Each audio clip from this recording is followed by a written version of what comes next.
Hey, what's up? This is Matt from Exhumed and Gruesome, and you're listening to the FANTASM Podcast, so turn it up, dude. Phantasm. This is Brian from Vital Remain. This is Steve Tucker from War Fathers and Morbid Angels. This is Bloodhopper from Malevolent Creation. This is Lee from Monstrosity. Mike Smith from Suffocation. This is Alex from Prison Talking. This is Dr. Ron Stewart from Exhumed and Impaled. Hey, this is Sean Clark from Horror's Hallowed Ground. My name is Kim Corey. This is Dallas from Now, and you're listening to Phantasm Podcast. This is Martin Van Boonen from Asterix, so you're listening to FANTASM Podcast.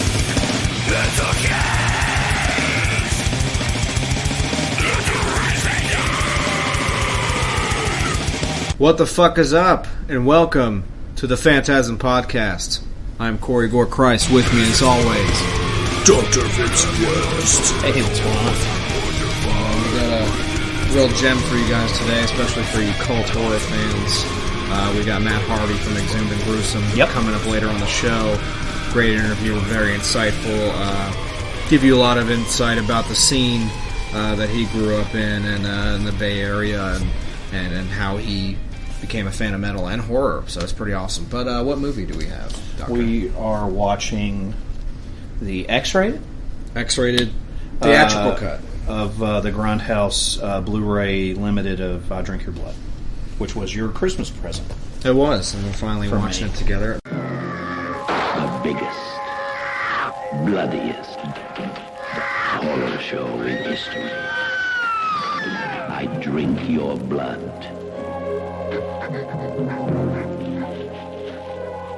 Men become animals and eat their victims. I drink your blood.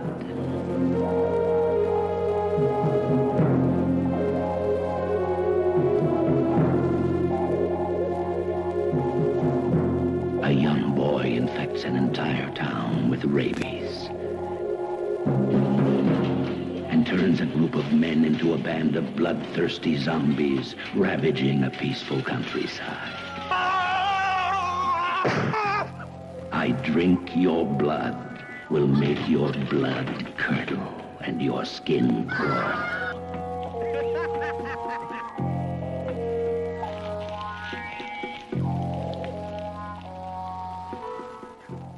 But you will sit there and suffer through the tortures of the damned.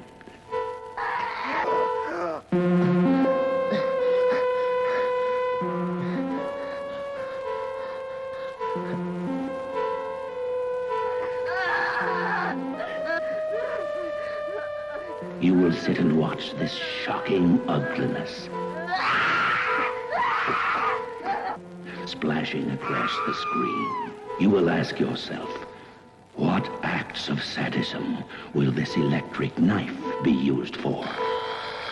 What horrors will be performed with this axe, this hose, this dagger, this gun, this sword?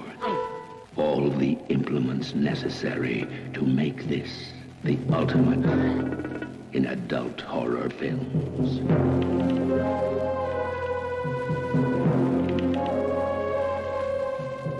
We have painted a bloody picture, but it is only a small part of what actually takes place in I Drink Your Blood.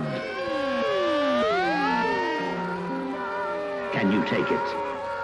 If you have a strong constitution, we challenge you to test it and sit through.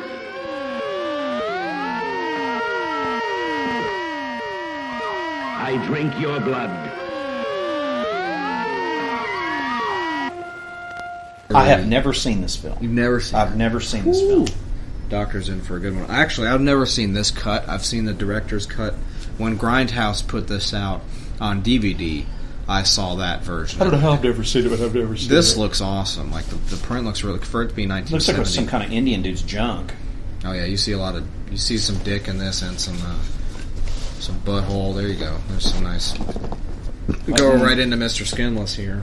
That is some Mr. women Skinless. butt. I mean, if you're dudes watching this for other dudes, 1 minute 28 seconds, you got some guy butt. So if you're into that sort of thing, more power to you. And check out our Friday the 13th, Part 7 episode. You also want to check out David Durston's other gem for you gay viewers is I Drink Your Cum. So Just fucking funny. We're trying to have fun here tonight. It is funny. We don't this already, for something that looks like it probably never had a good print, this looks amazing. This is 1970. This film's been protected. I mean, this was like, I believe this is the first film to ever get an X rating. Was this? I have a question for you. Is this film, because we were talking about this on our last podcast, is it, or one of the last ones we did, is this another one where it's public domain, this film, maybe? No. I mean, I think Grindhouse has had ownership to this for a long time, because they put out the DVD years ago. So this wasn't.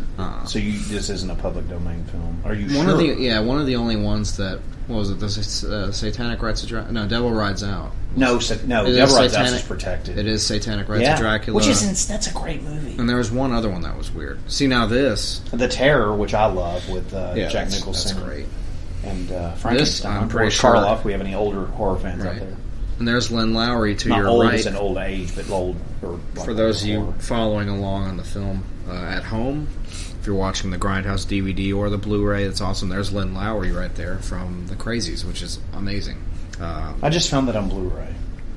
Which is, it's out of print, so that's awesome you found it. When I met George Romero, he had that Blu-ray for sale so he could sign it, and I didn't buy it, and I regret it. We need to get you a copy of Dawn of the Dead. He had those Dawn of the Dead Blu-rays, too. Are you serious? What was he charging for the Dawn of the Dead? Nice. I think like $25 for all those Blu-rays. Damn, that's not bad. You probably should have got that. I know.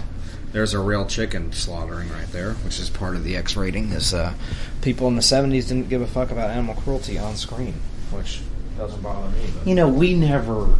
We've never done a zombie picture except for we did Night of the Living Dead, the Savini one, which I'm a big fan of that film. I like the way that it was shot, and we watched the Twilight Time version, which has the blue hue that a lot of people had returned that Blu-ray for. But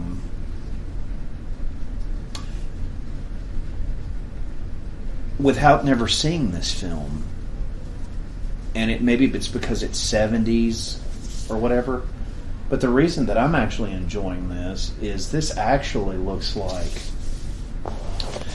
goddamn Helter Skelter. It looks like a cult film.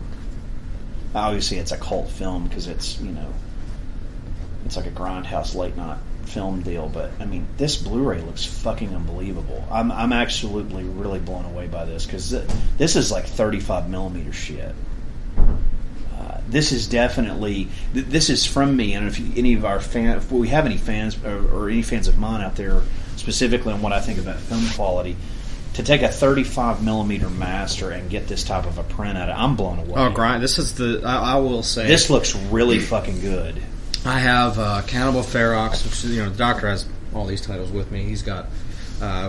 I have Cat in the Brain, which looks awful. I don't have that one. I love that film, and I did an actual video. You actually have more Grindhouse stuff. I've been trying to kind of pad your Grindhouse stuff. I actually did a video review on our YouTube page. If you want to go check that out, wasn't Pieces? And we both have that. That's Grindhouse, isn't it? It is Grindhouse. Yeah. Pieces look pretty. Here's good. your one I've got that you don't have. This is just weird. The Beyond. Yeah, it's awful. I'm the biggest Fulci fan, and I don't have the Beyond. Speaking of which, I have it on DVD. I wanted to wait and show you this. I'm going to show Corey something that he does not know is out. And is it another? They don't have this at the FYU over here that's going out of business, but they have it at the one at the other mall. Because I saw it the other day, and I was like, "Why do you not own this?" And I'm going to show it to you right now. See, I have all the Fulci stuff on DVD. This came out last year. I can't believe you don't have this. The Woman in Lizard Skin? I've got that. But that's not what I'm talking about. A cat, Black Cat? I have Black Cat on DVD. Hold on a minute. I have To Torture a Duckling. I have Seven Doors of Death, which is the Beyond. I have Cat in the Brain on DVD. The original Grindhouse DVD. I have House by the Cemetery, New York Ripper. Of course, I actually own. I don't have New York Ripper on Blu-ray. I have the DVD of it. I love this scene. You just this guy's asleep. Manhattan Baby. Yeah, it's on Blu-ray. The Blue Underground one, yeah.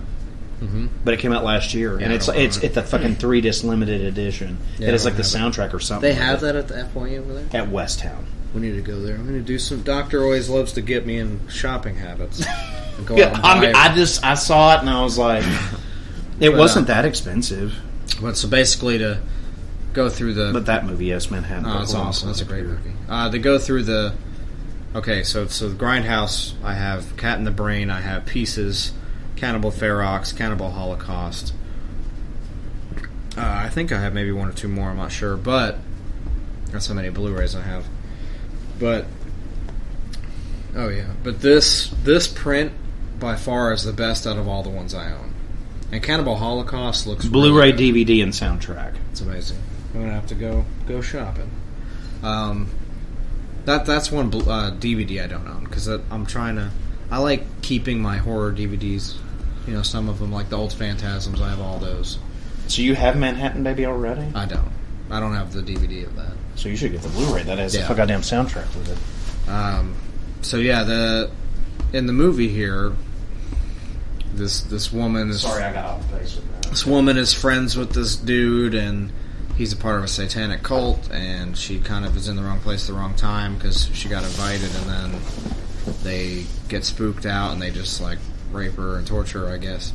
And that sets up the whole thing for this film, and you just kind of have to see what happens. Basically, it's beautiful. And then we'll talk about the artwork here. If you guys have the Grindhouse Blu-ray, it just came out a few months ago. It's not that old at all. No, it's not. Grindhouse did a great job. This one does not have the soundtrack with it, which is kind of disappointing. But I don't know if the soundtrack is protected or anything like that. None of those. That's the only one there was. Because I researched it before I bought it. Oh yeah, there's no other version of this. There was one that came with the blood hypos. That's pretty cool. But I don't think I could have got that. That's the first 3,000 copies of these, and these went a lot faster than the Cat in the Brain. Cat in the Brain's kind of a lower tier horror movie, only because it's kind of like. Is this a slasher? Is this a? It's kind of a slasher. It's kind of like a zombie film. I've never seen this, if y'all can believe that. It's one I haven't seen. Kind of passes as a zombie film. It's really just like a exploitation film. It's a snuff film. Can I say something real quick?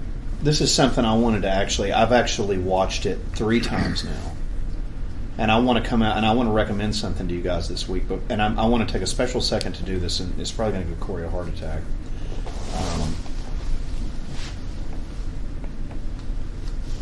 Rob Zombie's 31. I love it.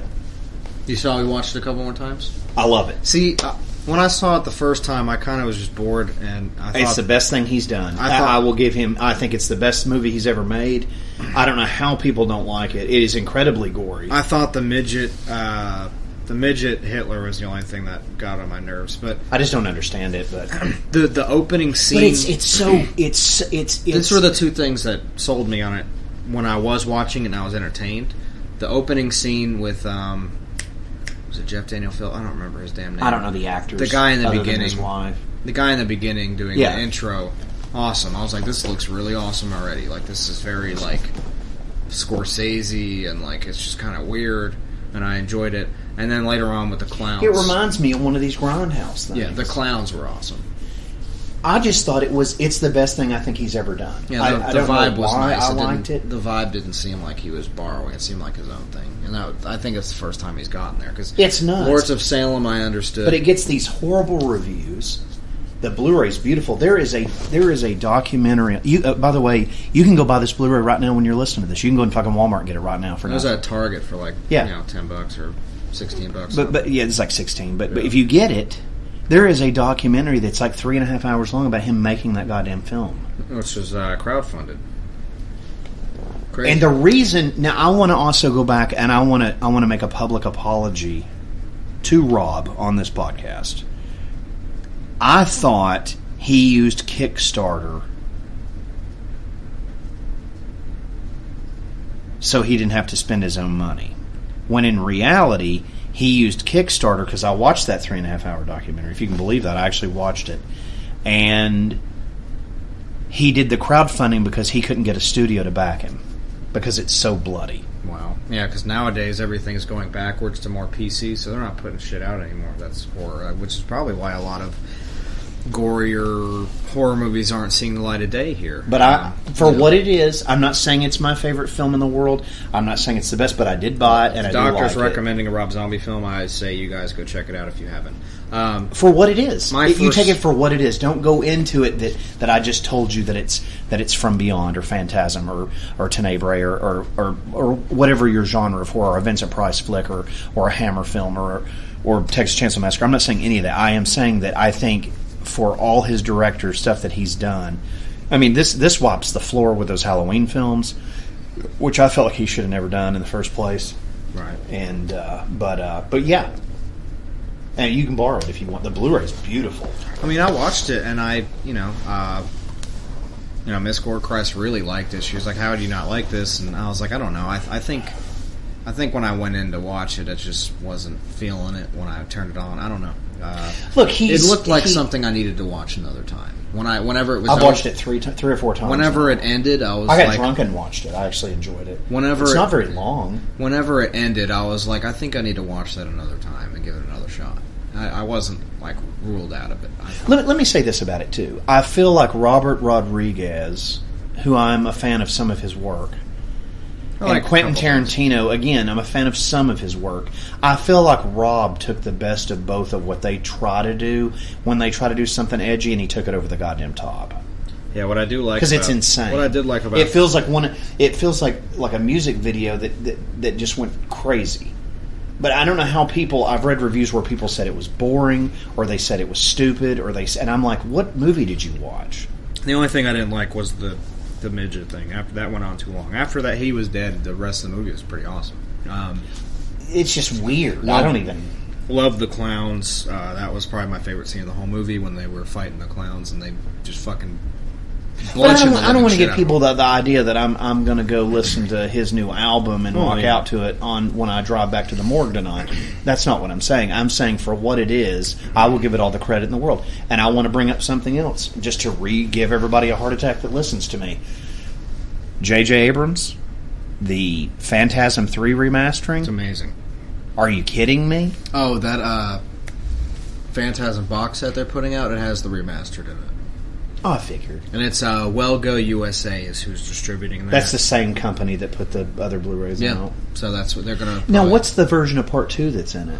It didn't say, but from looking at the extras, I think it's a port of the Scream Factory. Of course, it won't be the labeled thing, but I think it's the print, definitely. Okay. I mean, I don't see why they wouldn't do that. Another one I want to recommend to everybody out there, and I just want to say this because I actually have watched this 5 times now. Wow. I want to recommend. The doctor's been binge watching. I want to recommend Phantasm Ravager. And you know what? I have not seen it. Really liked it. But I will say this now. Now, if I want to say something to everybody about this, I've just been waiting. Where Coscarelli didn't do it, it goes down a notch, and this may offend some people out there. I would recommend 31 by Rob Zombie over the Ravager film. Even though the Ravager film is fun, the Reggie makes that film. Right. It's goddamn hilarious. He makes all those films. So he's just stand-up guy. He's fucking awesome, and of course Corey's met him and whatever. But anyway, I'll give a shout out. If you guys are at Walmart, you're at Walmart. You got some money to burn. Pick up the Phantasm flicks.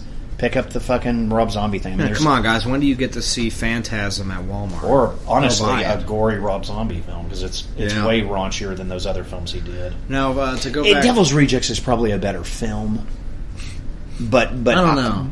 I like the vibe and the story of 31 better than Devil's Rejects. No, but the way it's shot, he did do a really nice job of shooting that film. But I agree with that. I don't know. But it's pretty good. You should check it out. I'm not saying it's the greatest thing in the world. No. The Ravager, but you recommend it, or the 31, but they're pretty good, man. I mean, but what do you want from a horror film? You know, I don't go into a horror film expecting it to be the goddamn Exorcist, or Psycho, or Texas Chainsaw Massacre, or even a Vincent Price flick that I'm crazy about and have been since I was a kid. I go into it with a pretty open mind. I'm going to recommend another one real quick if I haven't already done this, if it's okay, if I don't have to burn up too much time on this and get away from the film. But the Blair Witch remake I thought was really good. Right. I liked it. And what was the other one? Aaron Eckhart that I just watched. I can never remember the name of that. Hold on. You say it every time. You've been talking about it a lot, and then I don't remember what the fucking title is. Give me 1 second, and I will tell you I guys. apologize, but I don't remember at all. But this film, which is crazy, and it's actually inspired by some real-life events that happened involving the Manson cult, which is pretty awesome, and you can tell right away that's what this movie is referencing. Incarnate. I want to tell you guys something right now. One of the best films I've seen in a long time. It's original for a guy that does exorcisms because he's not religious. He considers it like a germ in the body and he has to get it out. It was really fucking good. And I also notice if you watch Incarnate, look for his helper that's walking around wearing a goddamn decapitated shirt through the whole fucking film. Yeah, it's pretty metal. You already got that going on, so. I'm dead serious. But that's him in the film. Yeah, he's in like a wheelchair and stuff. I'm telling you, it's good. It reminded me that. I mean, look, when I watch the trailer before we watched, I was like, "This is going to be," and I'm quoting Gore Cross, like, "That looks like a fucking turd." Yeah. But it was. I swear to you, it was very entertaining because I think Aaron Eckhart's actually a pretty good actor. Yeah, I do too. The story on it is a scientist with the ability to enter the subconscious minds of the possessed must save a young boy from the grips of a demon with the powers never seen before while facing the horrors of his past. I loved it. It was at this theater for like a goddamn week, and then it was gone. The Blu-ray comes out in March, but you guys should give it a shot, especially if you guys are doing digital shit or you're stealing stuff. By all means, I'm not your parent. Check out Incarnate. That's another one and honestly, because I feel like I don't touch enough on some of the newer stuff, I kind of feel like horror's kind of making some kind of a comeback for me in my head anyway. I think it's about to, or it's kind of in the brink of it. I'll tell you this. Hey, here you go. And I'll tell everybody out there this. I liked Incarnate as much as I did Conjuring 2. Yeah, and another good one. You liked that Ouija film, didn't you? That Ouija film was actually really good. See, I've never seen the first one, so I was skeptical. I didn't either. About it. I've never seen the first one. Okay, you just went right into it. Yeah, and I really enjoyed it. It had enough stuff in it. And what's morbid about this film is a bunch of these actors are dead. Jesus, it's which I was thinking about that. The actor that plays Pete Banner, and of course the main guy, Basker, who plays Horace Bones in this, that guy right there, the native character, has passed away, so that's kind of morbid. And also, Richard Bowler, who plays Doc Banner as well. So of course I'm not familiar enough to know the characters' names by looking at them, so it's kind of God, that's hard to figure out because there's no pictures of these characters. It's like most of them haven't really done anything notable, and this was pretty much all they had. But yeah, this movie was filmed in Sharon Springs, New York, which Gorechrist, which is me, lived very close to Sharon Springs. It's about a 5 to 10 minute drive from my house in upstate New York, so I've probably been to where this is. God, I'm buying that. Which I had no idea, but this movie was filmed in Sharon Springs, New York. It's pretty remarkable. This is really random. This has nothing to do with anything other than me just talking. Okay. You realize I'm buying that, don't you? Look, there's a steelbook of it. Do you know how many times I've seen it now? I've seen it like 9 times. Do you never watch a movie? I'm not even going to tell you what this is because you'll just make fun of me. But it's Jack Reacher. It's Jack Creeper. But listen, I just liked it. It just works for me. I don't know why. That's fine. Anyway, so Corey just offered, because he has a lot of money now, he's going to buy me Jack Reacher, the steelbook. I actually already pre-ordered it for him, so it's okay. Even better. Okay, we got some titles here for you guys. This would start on January 31st.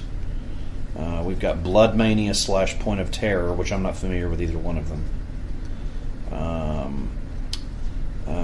Masterminds, which I wanted to see and never saw because it never went to the goddamn cheap theater. That's a movie with Zach Galifianakis. That's just me talking out of my ass. It's not a horror movie. We got Poltergeist 2, the Scream Factor Collector's Edition, Poltergeist 3 Collector's Edition. That comes out the end of January. So yep, that's what I'm talking about. Which is crazy. I feel like I've seen it. Lair in the White Worm, which I love, which is a Vestron thing. And then I think that stupid Parents movie comes out too that day. Yeah, it does. That movie's terrible. Randy Quaid can't even save that fucking movie. Although I might buy it just because it's on that weird label, because I'm kind of a dork like that. Right.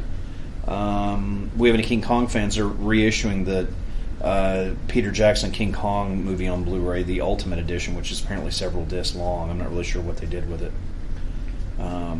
It's not really horror, but it's kind of horror-y-esque, I guess, in my realm, because I'm a Godzilla fan.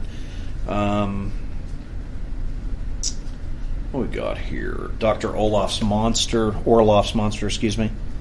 And that's from Redemption. I don't know if we have any fans of this. I'm going to go ahead and... I'm not plugging this. I'm just letting you all know what's coming out. We've got From Dusk Till Dawn Season 3 comes out on Blu-ray that week. What do we got here? Why would you put out Night of the Museum the collection? Anyway... Unless you want to lobotomize you and your children. I'm going to plug this, even though this is sci-fi and it's not horror. Quantum Leap, the entire series, comes out on Blu-ray that week, and I'm buying it. I'm a huge fan of that show. I love Scott Bakula. And you listen to this podcast before you know I'm a huge Star Trek dork. Here is a... Wild Beasts also comes out that week as well. There was a weird... February 14th. We're about to start doing stuff. You have something? Valentine's Day. Yeah, you ready for me to keep going, or you got stuff? I'm on a list from hell. I'm getting ready to do like the next 6 months. I'm serious. I've got it pulled up right here. Let's see, what do we got here? I'm just going to say there's something weird that I really want to buy that I saw. And I remember they put it out, but I totally forgot about it. The Scream Factory put out a double feature of the Blackulas. I have that. And I really like those. I have them. Yeah, they're great. I think that's something we should do. I've got them. Love exploitation movies anyway. This movie especially, I Drink Your Blood's a great start to that. But Dracula and Blackula Scream are really good. Something we should definitely do. This is what I was suggesting. Oh, sure. Not to get too far away from the movie, this chick's trying to... Well, I'm just doing my best. Get this kid to fucking look at her boobies. Basically, these are just drugged out hippies on LSD, and they're performing satanic rituals. And they got this kid's grandpa in there right now, and they're kind of trying to get him to fuck off. But February 21st, we've got some stuff. Now, again, all this isn't horror. It's just stuff that I'm recommending to people because I'm going to recommend to you something that I enjoy on occasion. Richard Chamberlain and Sharon Stone, one of my favorite films ever made, King Solomon's Mine, a movie cashing on the Indiana Jones craze in the 80s, but it's a hell of a film if you're a fan of that. No Retreat, seen it. No Retreat, No Surrender, the first film with Jean-Claude Van Damme, and it's amazing. He's the villain guy fighting the kid, and it's great. It's a cheese ball. Not horror, but it still goddamn rules. Let's see here. Although I've got horror for you kids. We got the Deathline Collector's Edition, and that's from Blue Underground. We have any horror / comic nerd fans out there? We have the Doctor Strange 3D Best Buy exclusive Steelbook, which comes out February 28th. which I'm disappointed in myself. I never went and saw in theaters, but we'll go see it at the Dollar Theater. Yeah, it's never made it there. Not yet. When it comes out on home release, it will. Well, it'll be there probably pretty soon, I would be my guess. Yeah. I don't know what Ape 3D is, but it interests me. Was a weird... Dead Time Stories is something else. It's not a Corman, but that Ape 3D was like a... I think Dino De Laurentiis made it. It's an Arrow film from 2001 called Pulse. I don't know what that is. That's what Ape is. It's a Dino De Laurentiis film. All right, kids, are you ready? This is the doctor's pick for the month of February. If you have no money... Out of all the things he said, he hasn't listed this one yet. Okay, if you're very low on money, well, The Gate also comes out from Vestron. That's another. You know what's at the Dollar Theater right now? That Ouija movie. Oh, okay. I'll have to go check it out then. Give me something to do. We should go see it. I want to see it again. For the month of February and January. I'm even going to take over January with this too. What's left of it? There's only one movie you need from Vinegar Syndrome, Slaughterhouse. I knew it. I knew that was your pick. You have no idea how excited I am about that. I uncovered it, and I think we did it on the last episode we did. I am so happy about that. The doctor was like, and you kept this shit from me. It's like, well, I mean, it was the, I'm very excited. what fucking episode was that we did? It was the Friday the 13th episode, I think. I think it was the part 5 when I dropped the part bombshell 5. on you.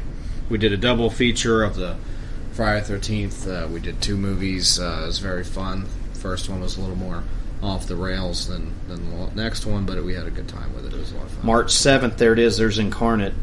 We got Demented coming out as well. I don't know if that's the same. I think that's Scream Factory. Is that the same goddamn week? Hold on. No, it's not in here. It must be later. All right. Whoa. This thing just went crazy on me. Sorry, my app just went it was going like I was traveling through time. Goddamn, Dr. Emmett Brown picked me up and took me on the phone. But yeah, Slaughterhouse. If you guys want to buy an 80s slasher that is Cheeseball. It's awesome. It's amazing. It's definitely one of my favorites.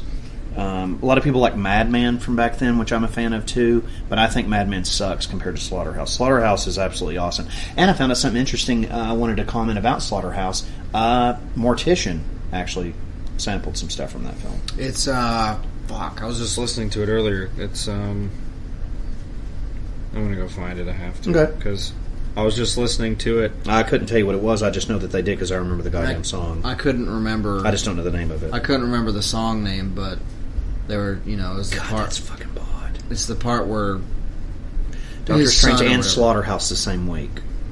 And The Gate. So there's The Gate and Slaughterhouse. That's a Vestron release, The Gate, which is a great film. Such a great movie. Please, Vestron, please, for the love of God, put out The Wraith with Charlie Sheen. Please put it out. It was on Chainsaw Dismemberment. Was it Mass Mutilation? That wasn't it. Might have been Decayed. Or the song. Have you looked on Wikipedia? Wikipedia has a breakdown. Or the song Slaughtered, maybe. If you look at their thing, it'll break down the... Because in the beginning, he's like, Buddy's a good boy. All that stuff. It's funny. Never seen that movie. It's great. It's a fucking cheeseball. Basically, this guy owns a slaughterhouse, and his son Buddy lives in there, and it's he just throws people down there and kills them. It's hilarious, but it's a great film.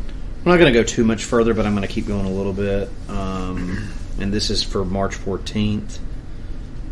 We've got the Dead or Alive trilogy from Arrow, which I'm not really sure what the hell that is. Oh, I'm an idiot. The Firestarter Collector's Edition. The song is called Slaughterhouse Part 2.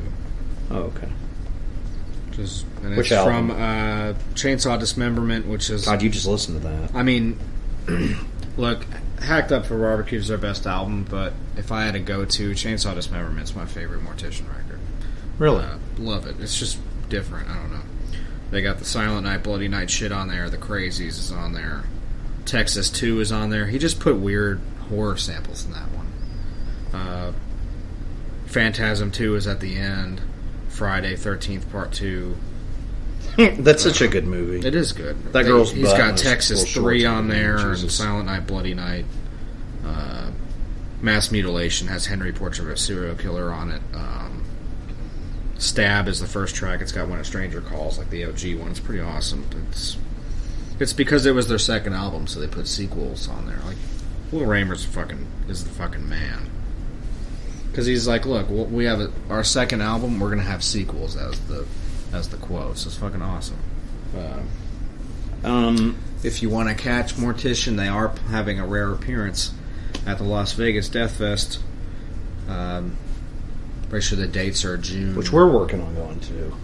June 7th through the 9th. I want it's around that time. I'm sorry, I don't have all the dates yet. The tickets are on sale. Can we 86 either that or something? We had just spoken with Maddie Way and of Pathology. They will also be one of the headliners of Las Vegas Death Fest, and we have a great episode with him coming up too. Right, it's going to be awesome. So you guys be on the lookout for that. But that festival, yeah, man, But if you can hear it in the interview. I freaked out. We probably should edit that out. I sound like a dork, a little girl. But Mortician doesn't do touring, and I also don't think that band gets any love. But Roger I'm pretty sure lives in Las Vegas, where they're holding the festival, and I think that's how that came to be. So no matter what, they're unearthing Will from a tomb. Shout out to Big Mike, who is the organizer and promoter of Las Vegas Death Fest, for landing that, and the getting Vader and Pathology and Sarcophagy, who's our Anthony and Ryan, our boys in Gorgas. Yep. Shout out to the Sarcophagy for landing that bill. And if you want a real, authentic death metal experience, I think that'd be the one. That'd be our first time going, so hopefully we can bring the Phantasm out there and see you guys in Las Vegas. For any of you fans listening, any West Coast guys, we'd be really glad to come see you guys and hang out. It'd be great. Are we doing another after? Yeah. Guys, I'll get back to you with the new release shit. I've done it today. I'm sorry. I've got so much stuff here. I could do a whole episode on just goddamn shit that's coming out. It's Dr. Vincent West's new release podcast. But Slaughterhouse. Thank you for telling me, because this is a title that I was hoping Arrow would get. What, Slaughterhouse? Yeah, I really wanted Arrow to get it because I know it would look amazing. You dropped it like a second set of balls when I told you that. I mean, you were like, I used to rent that because it scared the hell out of me. That was a rent movie. I rented it. Oh man! Or my mom did. Somebody. Here's where the movie gets crazy right here. So the grandson. Sorry, we've gone off the rails with this film, but there's so much stuff going on. The grandson has That's my fault. Found a rabid dead dog out in the woods, and he took his blood, so he's injected the blood into these meat pies. Or I guess they're just regular pies, I don't know. But, these hippies are all drugged out on LSD, so they're trying to... get some munchie food, and they're going to get some munchies, alright? They're going to have the munchies for a long time, and until they're all dead. Sorry, I'm goddamn freezing. No, you're fine. I like to keep this house like a slaughterhouse. And no, you're fine. I apologize. I'm just got Buddy hiding in the pantry there. He's gonna come out and be like, "Eat meat, Daddy. I like meat, Daddy." I'm telling you, that movie is. It's like a. I don't know. It's like Texas Chainsaw to the 10th power. I just really liked it as a kid. I just remember it scared the hell out of me. I rented it so many fucking times too. Like I would watch that with a pillow over my head. Yeah. Like I was like, oh shit. It's a good one. It came on. I know I've seen it. Late night, like 3 a.m. horror movies would come on when I was little, and I remember the title screen coming up specifically of Slaughterhouse, and I was like, ooh, Slaughterhouse, this seems bad. Like, this looks naughty, so I'd watch it. There's another title that I want to do for everybody on here. Slaughterhouse will definitely do. You guys can be on the lookout when that drops, and That'll be fun. If you guys are on the fence about that film. I just bought it. I found it used online, and I bought it. I wanted to share this with everybody. This is a Vinegar Syndrome title, and I haven't got it yet, so I don't know what it looks like. But I wanted to do it on one because I thought it would be funny. Sure. And I'll tell you what it is in just a second, because for whatever reason I cannot think of the name of it right now. And of course, what the doctor prescribes is what we take. So, if you want to do that, whatever film you're about to tell me, Death Row Game Show. Never heard of it. Which I used to watch on VHS. That's a weird when I was one. a I've kid. never even heard of that one. Linnea Quigley's in it. She's very naked in it too. Yeah. I think that was her MO. She was just like.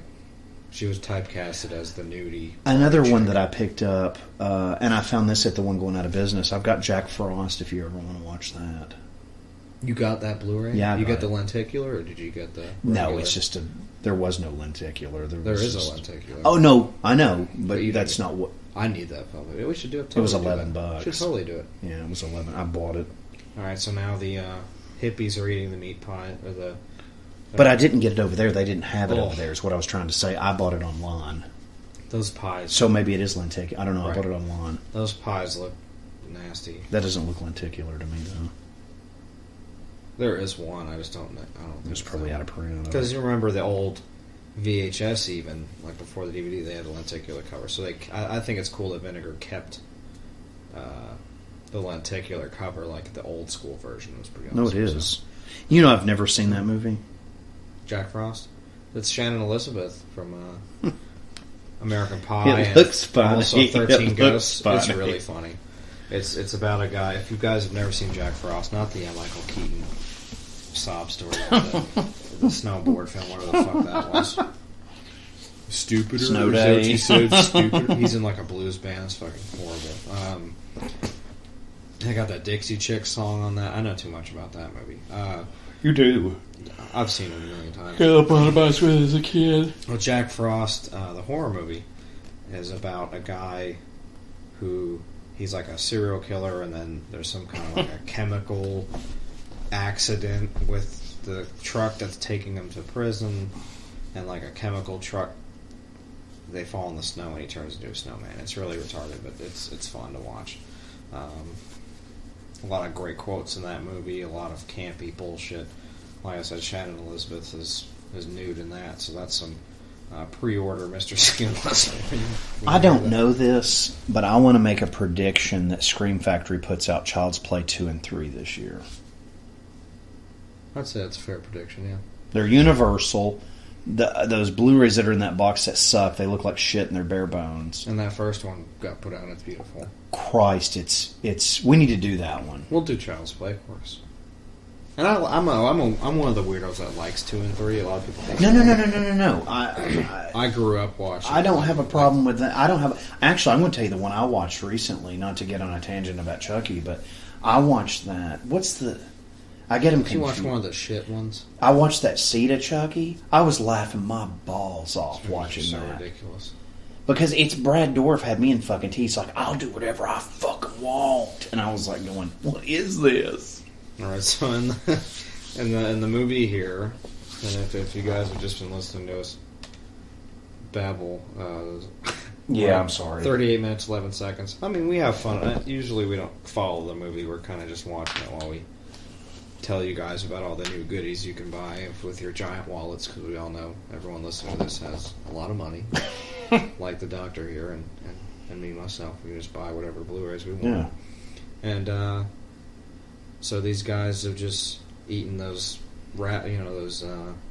rabies pies, and nothing's kicked in yet. So they're gonna see Rollo in this film is still alive. Shit. George Patterson. So I doubt he does any conventions, but if I ever met George Patterson in this film, because he's my favorite, it would be pretty awesome. The doctor just unearthed something. Is it something coming out? Is it another thing everybody needs to... It's something I will just tell you guys never to do unless you have a lot of money. But my God, hold on a second. When I find out a little bit more about this, I'll continue what I'm talking about. Okay. Why the fuck is that gone? Oh God, please don't be gone. Please don't be gone. Please don't be gone. Please don't be gone. Please don't be gone. Because I have enough to buy it. Please don't be gone. Oh, it's still there. What is it? I need that shirt. I thought that's the one you got. I haven't bought it yet. You didn't get it? I didn't have the money to get it yet. What I wanted to tell you guys, I'm on the Fright Rag site, and they now have goddamn Alfred Hitchcock shit. Huh. Which is just cool. The stuff you like? Or? Yeah. There's a couple things. There's a cool Psycho one on here. But, what was I going to say? Oh, man, they've got a fucking Count Chocula Blueberry and fucking... That's awesome. Frankenberry goddamn shirt. shirt. Those the one that come with a mask? No, these are just shirts. They had ones that came with like little masks you can wear. I love it when they do that shit. They did that with that Tarman shirt that you bought. They had like a Tarman mask you can put on. It's pretty cool. It was the same shirt? Yeah. Weird. It was packaged with a box set. And they That's had kind of cool. They had a Jaws one. It was a Jaws shirt. I had a Jaws mask where you could put on. It looks like the shark. It's so cool. And they did that with Halloween, I'm pretty sure. But it was, it's like a string like mask or whatever. I just got that plastic too. It was the only one I didn't have. God, that shirt is fucking ridiculous. You like it? Oh yeah. I don't know if that guy was just whacking off or what he was doing. Oh no, this movie's really strange. No, they're feeling the rabies here. They're all getting fucked up now. That's my favorite one of those that I bought. Is that one? Yeah, it's pretty. If you guys go to Fright Rags and look up some of the Halloween shirts, you can look at the Doctor's collection because he has them all. So I'm such a huge fan of the... You know what's amazing to me is how cheap and how many they've sold of some of this stuff on here that I would figure they would have tons of different varieties of, and they don't have shit left. Those 31 shirts are gone. Yeah. Those are really good shirts, too. That's another thing with the... Going back to the 31, the artwork for the home release looks amazing. Like the Blu-ray and everything. Nice to have in the collection. And now Rolo here is... well, we're about to see maybe a sacrifice. They're playing with tarot cards. They're all starting to freak out from the LSD and the rabies, so... Shit's about to go down here. You know... And we got Bhaskar here. That Deathgasm movie sucks. I thought it was pretty funny. It's okay, but I was watching it, and the more I watch it... And we get a sacrificial stab here. See what's about to happen.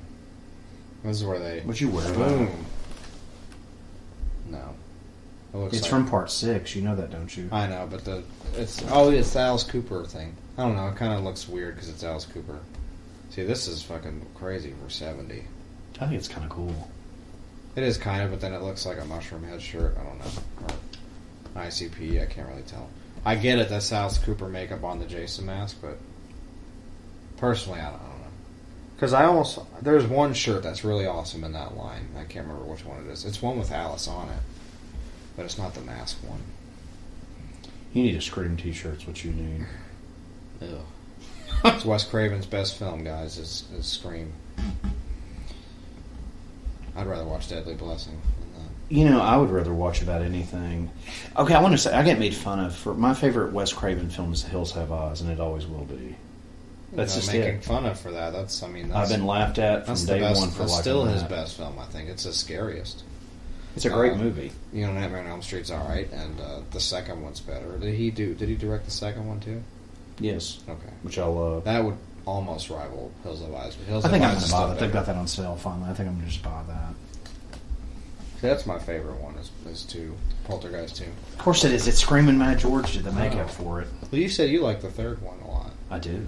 And but they don't have a shirt from the third one. The third one's a cheese ball. It is. It's awesome, though.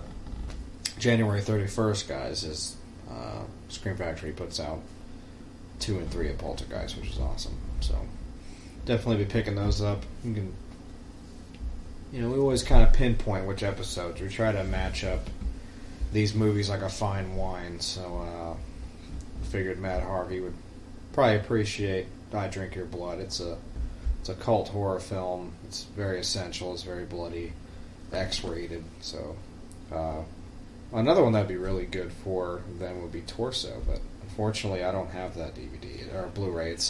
I don't have it either. I don't have that movie. I don't like that movie. It's that movie's actually kind of unsettling a little bit. There's a lot of like rape stuff in it. I'm not really into that crazy kind of stuff, but it's very good. But it's not a movie I can pop in and sit here and be joyful about new releases and have fun with it. It's kind of like I said, it's like a blood curdling film. I don't really. Actually makes me uncomfortable, I will say. It's because it is. It's on our horror podcast where we're talking about being snuff horror fans and fans of metal. You're missing good gore here. These chopping some. Well, I'm trying to look something up for you. But gay.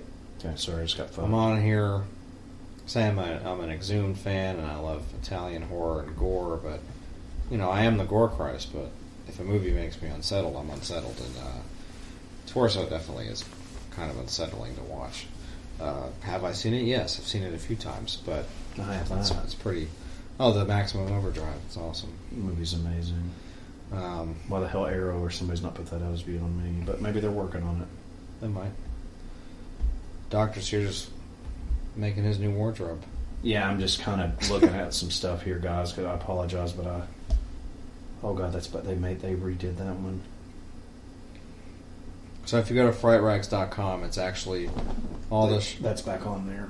All the shirts are all the shirts are from Dr. Vincent Wetz's closet. It's all I wear, pretty much. It's all pretty sad. They actually come from his closet. They have to get rid of his shirts, so they sell them on a site called Fright Rags.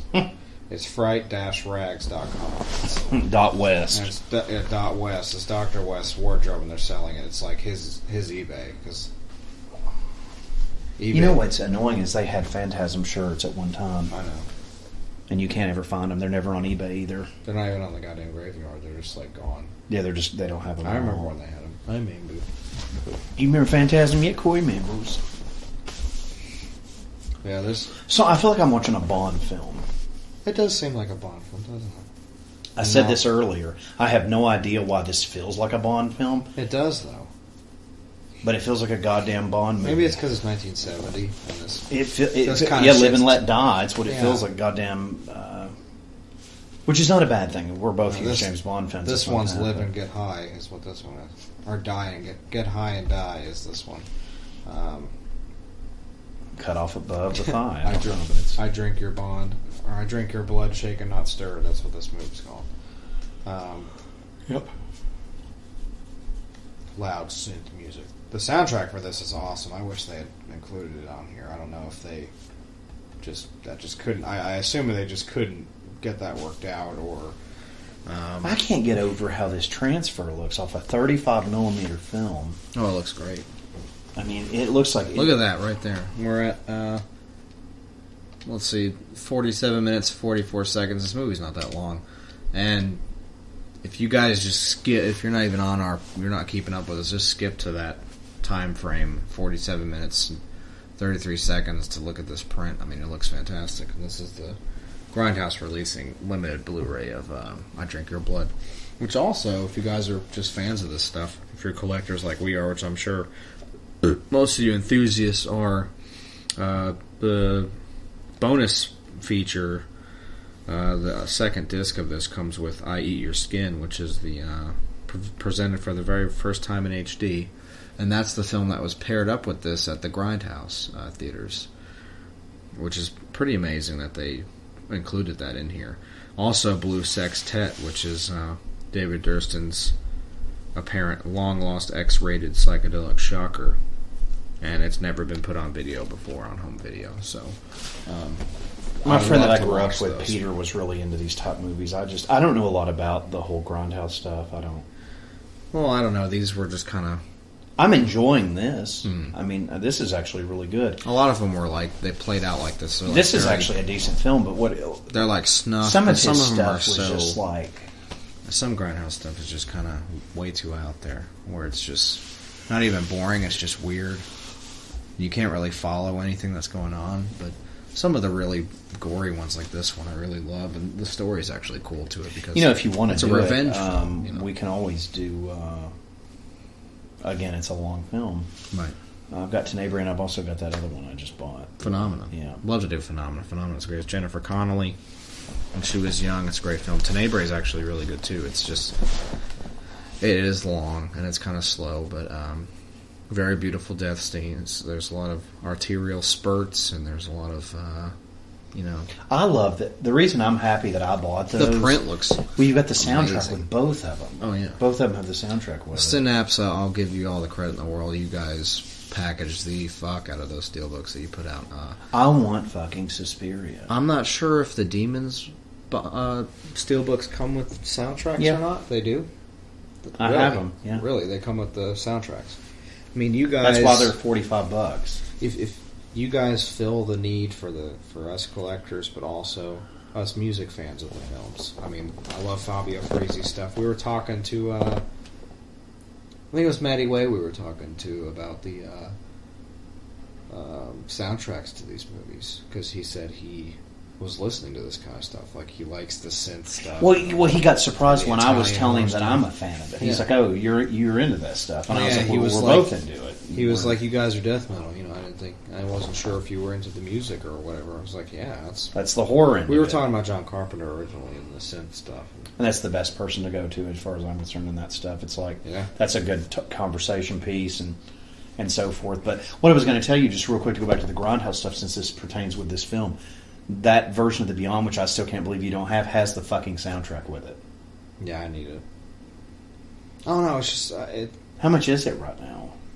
I think they lowered it to like $23, which is the lowest it's ever been. It See was how like $40. click on the new and used. You can probably, if you find it on that Amazon warehouse deals, The it's going to doctor's be like gonna this. the doctor's gonna get me to buy it right now on the podcast. I'm just telling you, it's fucking Boss, man. That movie's the shit. I know it's Boss. It's like my favorite one. I know that's your boy It. too. It's like, but the damn goddamn transfer is beautiful. But that soundtrack is awesome. It's like where. I can get It's it. like, I can get it for $18. wow. Now, does that have the soundtrack? You need to make sure it's the 3 disc. That's everything. Yeah. That's very good. Oh, you're looking at used and new and stuff. I like doing that. Does Amazon Warehouse Deals have it? Amazon Prime, I can get it for $25 solid. What I'm saying is, if that Warehouse Deals has it, I got this through that Warehouse Deals. Warehouse deals? Oh, the where it says Amazon yeah. Warehouse Deals, and the used stuff, like you go through the used list, and it'll list them as like it says Amazon Warehouse Deals. All it is somebody sold it to them or returned it. Yeah. You guys always look for that too. Always look for the used product that they have on Amazon. Just make sure it's a U.S. seller, because if it's somebody from Europe, you'll be waiting a goddamn month to get it. It's the 3 disc. And it's got the original uncensored director's cut, which I'm not sure if that's... That soundtrack, dude. I'm not sure if that's the 7 Doors of Death one that I have. I don't know. That's the uncut one, too. Bonus CD, original soundtrack album by Fabio Frizzi. That's my Carpenter for me. He's my favorite. It's amazing. Newly remastered, and there's a limited edition glow-in-the-dark slipcover. Yeah. Yeah, I don't know why I don't have that. I don't feel as guilty because I have the DVD of it, so I can always watch it. That DVD looks like it was shot in my backyard. So it does. Everything's so close up because it's like full screen. It just looks ridiculous. But yeah, I need it. I just don't. Maybe it's the artwork. The artwork looks like those audio books we'd have to listen to in school, like in it's one high of school. these. Yeah, but I don't know. Maybe that's what turned me off of buying it. You know what we're going to do? I think I was on the holding out. next podcast. I'm actually going to bring it over and just let you check it out before you buy it. I think I was holding out on a better release because they have like I don't know. I was like waiting for a new artwork. Same thing as, I know you don't like this film, but the same reason I refused to buy John Dies at the End. I actually like that movie, but the artwork is so horrible that I don't want it in my house. I love the movie, but the artwork looks like it's a blockbuster movie. Here's what I didn't understand about that film, just to touch on that briefly. I was so disappointed when I saw it. Right. I was like, this is a Coscarelli film? Some of it plays out like a Coscarelli. Some of it does. Yeah, the but... campiness of it that he did on purpose. But it's based on a book that he had, and the book is very quirky and just kind of... It's still weird. Off. It's just, I don't know. It's just weird seeing a Coscarelli comedy that's kind of passes as horror, but it's not. I really enjoyed it. Turned a lot of friends onto it that liked it, but it's kind of like a mind bender movie, which is what Phantasm is. But Phantasm is way more, visceral and makes you more uncomfortable and like what the fuck is going on. Whereas, John Dies at the End is just kind of like a, whoa, really? Whoa. All I've got to say is that... So, I don't know. All the Phantasm stuff being on Blu-ray and Mortician playing live shows, things are pretty good in the world. Yeah, 2017, is going in the crapper, but at least we got Mortician playing live before we die, and we get to see all the Phantasms packaged into one nice little HD box set along with it.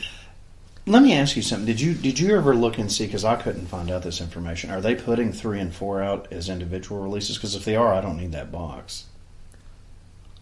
I'm sure somebody will. That label will, you think? I thought they would, because they put it... Before that box set came out, I saw how they were going to, but I don't know. Maybe. None of that shit's even really official. Because you know what? I don't really want Part 4, but I want Part 3. I love Part 3. That one's awesome. It is good. Lord of the Dead. Yeah, its movie's awesome. I used to rent it on VHS when that thing came out in '93. That's another one that's Mortician as fuck. If you listen to Chainsaw Dismember, last track, Lord of the Dead, baby. It's a great one. Besides the second one, that's my other favorite one I really like. Of course I love the first one, but 2 and 3 are probably my favorites. I don't know. You know what's weird? I've actually switched. God. Where part 2 was my favorite. We're actually going to go for a rewind. So that was some nasty. I guess that was his liver. Oof. We're going back to 55, 58, guys. So here we go. A nice stab scene here. Is he foaming at the mouth? Yeah, they're all rabid from the pies. Oof. Gross. You got some liver cake coming out. Some liver slug. It was fucking nasty. See, these guys are totally fine, but they didn't eat the meat pies. I would have to switch and say the first film is my favorite now. First Phantasm?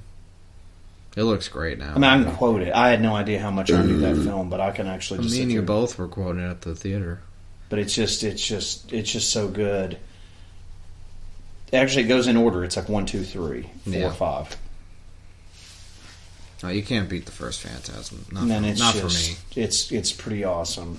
I mean, you guys already know how much we love Phantasm. It's pretty obvious, but if you ever get a chance to watch the remaster, go to fucking Walmart, pick that shit up wherever. I don't know why it's not selling. I don't know. It's.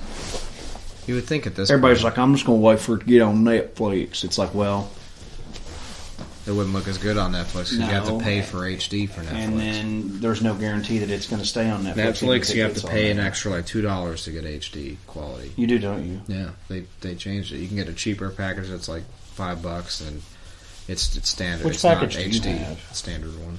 10. Because it's not mine. Is it $10? Miss Gorechrist uses it, so. Is it but 10? it still looks like HD, so I don't know. No, it's cheap. The $10.99 one is the HD one. The $7.99 one's the regular, which is great. You know, any way you can get the cheaper packages, that's fine with me. You know, I don't watch Netflix enough. I use it. I use it when I sleep. But usually the stuff I watch is old anyway, and probably isn't even HD anyway. So it's it's not. Watch older TV shows. For example, I was watching MacGyver on there the other night, and it looked like shit. And I was like, but I don't think there's a release of that where it actually looks good. It just that show just was shot on videotape, and it just looks like shit. The doctor was actually watching MacGruber, but thought it was MacGyver. It was MacGruber. You told me about that movie, and I actually didn't think it was funny. You didn't like it? No. I laughed through that whole fucking movie. I just didn't think I don't know what it was, so it wasn't doing anything for me. I tried watching. I was like, this movie's actually so stupid. I don't even. No, I mean, I loved it. There were the parts that were funny to me were like hysterical, but for the most part, I was just kind of like, I don't know why. You didn't think it was funny when he was fucking that ghost? You didn't think that was kind of funny? I don't know. Maybe that was the scene I laughed at the hardest. I don't remember. I think it's funny. There was. He's like, I'm about to shoot.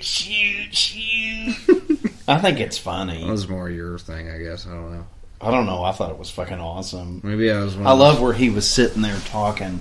It's supposed to be like a dramatic part of the film. He's like, when we first met, she was the first girl I let eat out my butthole. Yeah. And I think if me and you watched it, I would laugh my balls up. But I watched it by myself. I don't really think comedies by myself are funny anyway, so maybe that's what it was. I don't know. Okay, I'll tell you a funny story about that movie. I saw it with Tim at the theater when it came out, and Tim was like, this is the worst movie I've ever seen. I'm like, I'm buying it. That's Doctor in a nutshell right there. I did. That's the worst film ever made. I'm buying it. Because I love it. I can't help certain things I like. You gotta find the positives and the negatives. It wasn't like that where I'm like, this is the worst movie. Because it's obviously supposed to be stupid. You can't say that, it's the worst movie. But, I don't know. I just didn't think it was as funny as I anticipated it to be. Ew, you got some, was that her cheek? Or was that, her cooch? I don't know. This movie's really strange. Where did they shoot this? Sharon Springs, New York. Which I lived about 5-10 minutes from here. So the whole thing was shot there? Yeah. You mentioned that, but I didn't know they shot the whole damn movie there. It's crazy. I'm inclined to believe he has rabies. And he looks like George Romero. It's kind of funny. Without the glasses. He looks like Stan Lee more than George Romero, but he kind of still looks like George Romero. Yeah, he does look like Stan Lee. You got Mr. Skinless here. We got right in 1 hour, about 1 hour 27 seconds. You got some nip there. It's not got side boob with nip. That's a good one. I don't know if he's turning rabbit or she is. I don't know. Her face is not cool. She looks like Dana Carvey. I don't know what's happening. Ugh. Some more Mr. Skinless, but it's really gross. I don't even want to... This movie's, well, what's going on with her? Oh, it's just like 70s slopey granny boob. I don't know. I know. I was asking why she's acting like she's turning into a werewolf. She's turning rabbit is what's happening. I'm going to cool her ass. He was trying to I was get mentioning something. when you were doing something earlier, I was saying that this film was like Helter Skelter or something. It's like a fucking Manson cult. It's exactly what it's inspired by, the Manson cult.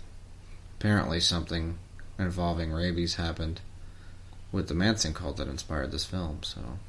You know what I always thought was funny, and I want to talk about this a second. I always thought this was really strange. So, I hate Nine Inch Nails. I hate Trent Reznor. I think he's a fruit. I think he's a gothic fruit. Vincent, it's an N. And he... Right. But he thought he was... He thought he was cool to go record that Downward Spiral record in the, I believe, the Sharon Tate house. It's like... You're not cool. You're just a fucking idiot with too much money. Did she die in the house? I don't know. I don't know the whole story with that, but I just know that he thought he was really cool by going and doing that. Because that'd be just kind of dumb. There's like the Cujo dog there. It's like, oh, are you saying you're Charles Manson, Trent? You fucking nerd from Ohio that's a geek with a keyboard. Yeah. The only thing, your music's a terrible lie. And that's what I think about you. But there's a prog band that I listen to, and I was discussing with my friend Jens that I've mentioned on here. Corey and I know on here a couple times making fun of him. But another dumb thing he did the other day, he wouldn't listen to this prog band, but he'll listen to that crap. And I don't understand. Yeah, it's like that. Slipknot recorded their third album, which is a complete horse manure. They recorded that in Harry Houdini's house. Really? Yeah. Like his mansion or whatever. Sorry, it's not a house. It's totally a I mansion. did not know that. That's weird. It is weird. That song, that album's horrible. I mean, Slipknot's horrible anyway. But I don't know what recording in someone's house that's famous has to do with anything. It's like they do it just to, but I don't know. Is it supposed to scare me or something? They're like, we just got influence from going into his house and it channeled some things. It's like, come on, man, give me a break. I don't know a lot about Houdini. I mean, he's a magician. That's just weird. Yeah, I don't know. He was in... At least it's cooler than being like, yeah... He was in Terror Train. There's a horror link there. Houdini. He is? Uh-huh. Yeah, he is. Or is it David Copperfield? No, it's David Copperfield. It was David Copperfield. Yeah, it's Copperfield. Whatever. He's a fruit. Here we go. Lynn Lowry's, of course, the only, person after this movie that still had a career, so... But she is very attractive in this film. What all has she been in? She's been in The Crazy. She was in Shivers. That's where I know her from. Yeah. I just watched that. Yeah, but she just... Ooh, is she Canadian? I think so. That would explain why Cronenberg used her like 1,000 fucking times. And she will be at Days of the Dead Atlanta, which I'll be attending. You gonna meet her? Yeah. Hell yeah. Never had the opportunity to, and I'm going to. I think Sign that right there. I think yeah. I never signed I Drink Your Blood. She'll probably think that one's weird. Right? This probably isn't one of the films that people give her credit for. Because she doesn't really have a big role in it, but, I mean, fuck, she's in it. She's got a memorable face. I might get a fucking print from her. I'll show her some love. She's one of those... I don't think people give her enough love. She's been in some great horror movies. She's one of those, like, definitely Where? I don't recognize this part, but I know where Sharon Springs is. I can take you right to it if we went up there. But, it's interesting. I don't know anything about it. It's crazy that they filmed it there. It's just a weird place to film a movie.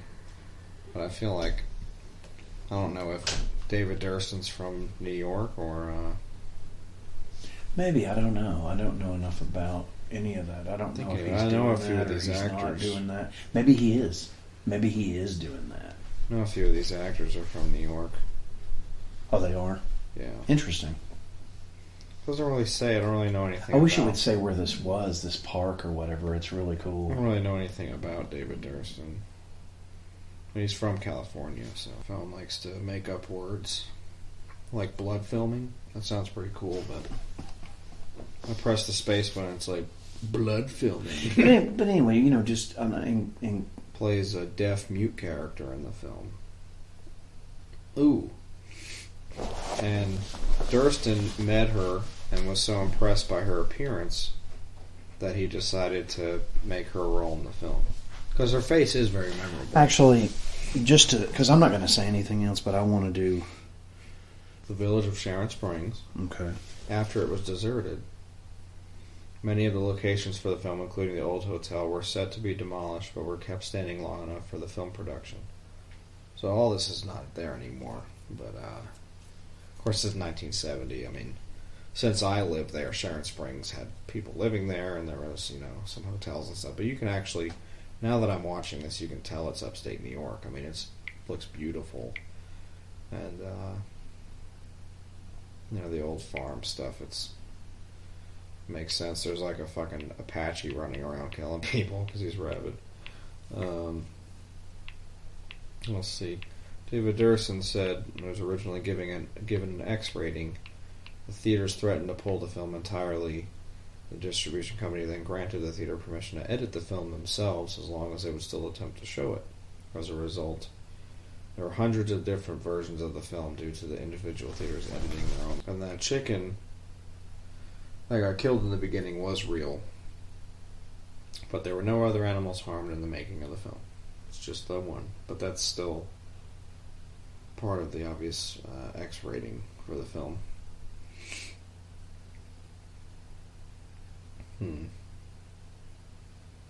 Yeah, there's really not much about this film that's, this says here the ugly face, like the poster art for I Drink Your Blood.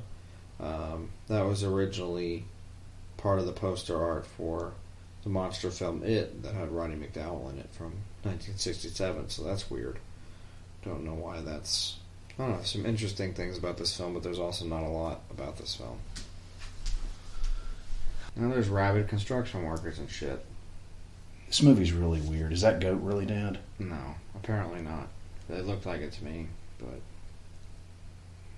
I guess in the 70s, for a lot of these films, they would just, kill animals. They didn't give a fuck. That's weird. Well, I don't think they had any organizations to stand against them. They just kind of did what they wanted. And there goes that guy's head. So, oh, that's awesome. There's some crazy shit going on. I don't even know where all these other people came from. I guess because there's more pies that had rabies. They just got rabies anyway. This movie's nuts. And these guys are rabies infested, fighting each other. He's got a fucking rapier sword, like a goddamn Shakespeare sword here. He's about to finish him off. There goes Rollo. Oh, beautiful. Through the mouth. Out the spine. In the spine, out the mouth. It's perfect. And who knew? The little boy set this whole thing up. It's like Home Alone. Look at that head. Hippies. That severed head. Yeah, it's pretty awesome. And now everybody in the town is fucking rabies, so they're just... The kid fucked up big time. That one guy, that's pretty scary. You got construction workers with rabies and machetes. Couldn't paint a worse picture here. But yeah, this movie goes it goes from 0 to 100 pretty goddamn quick at the end here. So, she's got the double. You need a triple barrel shotgun if you want to really do some damage. Get the old Reggie shotgun. That song stuck in my head. Not Put Them to Death. Right. Hellraiser by Motorhead stuck in my head. Yeah. For our future guest, we got a nice Hellraiser thing. Oh, the kills in this are great. I can't get over the picture quality on this. Yeah, for 1970, it's like night and day on this print. It's gonna be just so weird. It is weird. It's not a bad thing though. I've enjoyed it. What I've watched of it, I've just been playing on the phone and trying to. Now to the not of the podcast. It'll just be like cosplay attention. People suck. They had burger eaters. But we'll go to I Drink Your Blood. The print, whatever you think of it. You've never seen it. Very before, nice print. the flow of the film felt like a 70s Bond film to me. It was weird, yeah. I never know really why. looked at it that way before. I don't know anything about this movie. I don't know what I thought about it. I kind of dug it. I don't know. Yeah. I don't have anything against it. I actually thought it was kind of cool. Definitely one of the better ones we've done. And I know I didn't watch all because I was playing on my phone, but I've got to do that to talk to people about stuff that's coming out. So right. I spent too much time on the damn list, but I don't have anything bad to say about it. I thought it was cool. This is one of those films where I would love to watch like all of the features on this, including the two movies from on the second disc that have never been either one have never been in HD or never even been on home release. So, and I'm sure the doctor would appreciate that I went and scanned this thing left and right till I was sick. Sure. I mean, if you're a fan of it, well, I think we should also just mention real quick. I mean, I'm doing a movie. I didn't want to, talk about this on here, but I'm doing a movie called "I Drink Your Cosplay Blood." That's what he was That's hyping. coming out in 2019. Anyway, continue. Sorry. Like there was this asswipe dressed up. Here's you one. I wanted to. I'll shut up with He this. was dressed up like Charmin Ultra. Listen, it would have been cooler I than can this. wipe myself now. This guy was dressed up. I want y'all to hear this fucking bullshit. This guy was dressed up. Oh, that... Like Marty McFly. I'm like, really? Oh. I'm like, really? I have an air freshener. Like, it's one of those spritzer ones, and it smells like fucking chapstick. It's awful. Whatever that... But I wanted to clothesline him, because, I mean, the funny thing about this guy is it's like... Clotheslining back in time. I wanted to just walk up I want to go back in time and abort you. Well, yeah. But, I mean, the thing with this guy was, what I walked up to him, I'm like, I don't remember a plus-size Marty. Because this guy was like fucking 600 Marty pounds. McDonald's. Marty McDouble. No, it was he looked like fucking... No, it was Marty McGrimace. He looked like Grimace. That's what he looked like. And I'm like, what the fuck, man? I'm like, dude... It's Marty McHamburglar. But I mean, it's like when you can put cosplay posters on both cheeks, it's like you probably shouldn't be dressed as a skinny '80s kid from Canada. It's fucking stupid. It was just like, what are you doing? He was Marty McDeadpool. Marty McNugget. I don't know. But I mean, I don't. And again, I haven't been to as many horror conventions as you have, so maybe I go to more of the regular ones. I know, boo, Dr. West, whatever. But it's true, and I'm trying to do both on more and get my weird stigmatism around being around people out of myself. But I think this is good that I'm talking about this before we end this, because it's like, you've been to more horror stuff. Maybe it's not as frequent there. I do see it at the comic ones, though. It's bad. At the horror the comic ones, book ones, it's bad. The man. horror ones, it's bad. they don't cosplay too much. You only really see the ones that are in the... Because they do, costume contests at those. I'm not talking about that. I know. As long as they didn't wear it all fucking day. That would still bother me. Some of them wear it all day. But... I'm fucking Jason Bourne. He's like, no, you're a fucking midget in a hockey mask. I don't know how people get their pictures with people, and they're like, here's me as a Morton Joe, and I'm here with Evil Ed from Fright Night. It's like, that makes no fucking sense. It's two different movies, two different time periods, whatever. So is it as bad at the horror conventions as it is at the comic ones? It seems like at the comic cons, they're like, everybody needs to dress up. Like, they feel like they have to.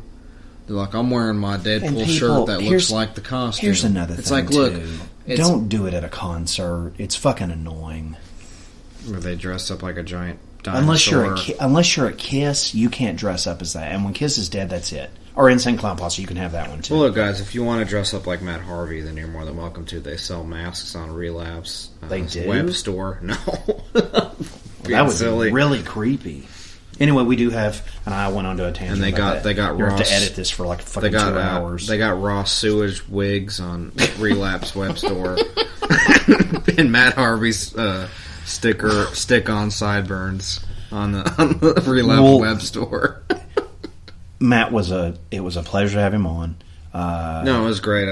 I can't believe he did it. Sorry, you just dress up as the Scream Bloody Gore skeleton, or the the guy from Leprosy. You can just start dressing up I in every death metal actually show. probably would get my picture with I would that, too. 'cause that's actually pretty awesome. I want to give a shout out to Ross for putting in a good word for us. Yeah, thank you, man. You had a good time with us. We'd love to have you again, and we'd love to have Matt on again. It was a lot of fun because we did New York Ripper with Ross, and that was a lot of fun. So hopefully Matt will come back on, and we'll do a full, like a movie with him. That'd be cool. So if not, we'll, Ross, maybe both of you guys, whatever you want to do. It was Somebody a lot of come fun. back on, yeah. Now, bring you the Matt interview after this crazy I Drink Your Cosplay Blood episode. Hope you guys enjoy the interview. If you don't have Dimensions of Horror by Gruesome, definitely go pick that shit up as well. And you can pick up I Drink Your Cum, which is the gay version. Or you can pick up my movie with the women that are attractive in cosplay outfits if you can get rid of your boyfriend. It's called I Eat Your Butt. And there's also the other Dr. West special coming out next year. It's called I Drink Your Balls. Oh, God. Yeah, I'm not going to do that one. I have a stunt double for that, pretending to be me. And It's my gay cousin. By the way, just real quick, because I want to say this before. Sorry, Matt. We'll get to you. We're getting there, but this is important. We're just having fun now. I need to say this, and you can edit some of this. But Jens, if you ever see him somewhere, he'll be with us. He's the tall guy that's with us at a convention or whatever. Feel free to call him wheelchair fucker. He's in a band called Wheelchair Fucked, and it's pretty brutal. He's in two bands. It's wheelchair fucker and plus size throat fucker. Hey, I gotta look something up really fast because I know what it is, but it has to go with this joke. He has to do it. I mean, Jens is he's a special guy. But I tell you, if you've got a sibling, a sister, a wife, anyone that's handicapped, he will fuck them. His favorite Dead Kennedy's album is Fresh Fruit for Rotting Vegetables. I'm sorry. Or Frankenchair. That's not. But he's from up north as well, like the two of us. But he's I'm not the gore Christ anymore because Jazz is Wheel Christ. He sort of is Will Christ because he gets us to all the shows. Oh my god. He's Will Christ Seeker. Listen to this. Wheel This Christ. is funny. He's Jenny Money. Oh man. Oh my god. Well, we love you, Jens, but we'll get to Matt Harvey. Well, so the madness will further ensue while you guys listen to this. So enjoy the episode. Check out Gruesome if you haven't yet, and if you haven't checked out Exhumed yet, and you listen to this, then just go listen to Exhumed first. Pause the episode. Go do your civic duty as a death metal fan, and go get educated on all that shit too as well. Specifically gore metal, and Gore metal's great. love that fucking record. So Anatomy's Destiny's the other one I like. it is great. And yeah, now you now have Matt Harvey. Stay fucking gory, guys.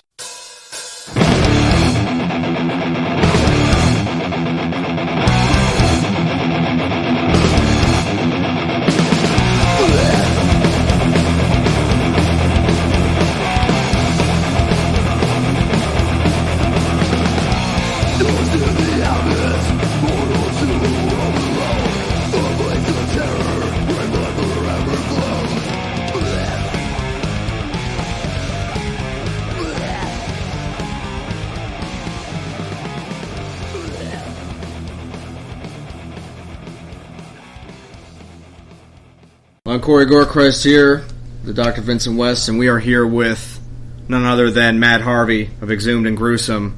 How's it going, man? It's going good, man. I'm finally getting a chance to relax this weekend now that it's almost over. So yeah, it's going good. All right, and it's great to have you on.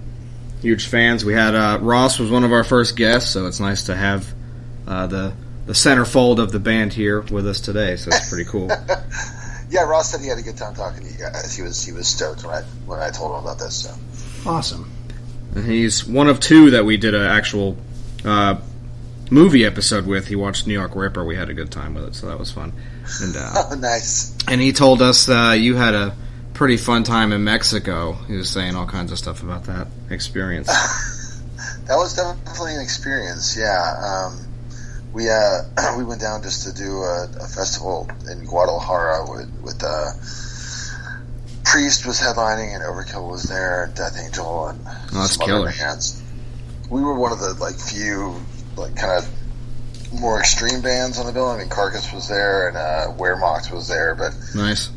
Anyway, so we went down and I brought a bullet belt to wear on stage as one does, and I didn't really look into the local regulations. Sure. And I got to the airport and they had a lot of problems with it, which I'd experienced stuff like that before.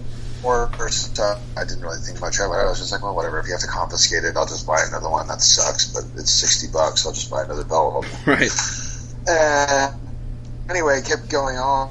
I didn't speak fluent. I had a translator there, so I got a translator and told me that they had to take me to the police station because the caliber of bullets that the fake bullet was a replica of or whatever.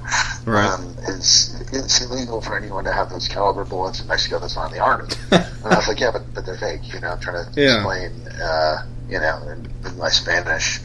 Es no verdad, es replicado. I don't even know if replicado is a Spanish word. You got further than I did. I mean, I can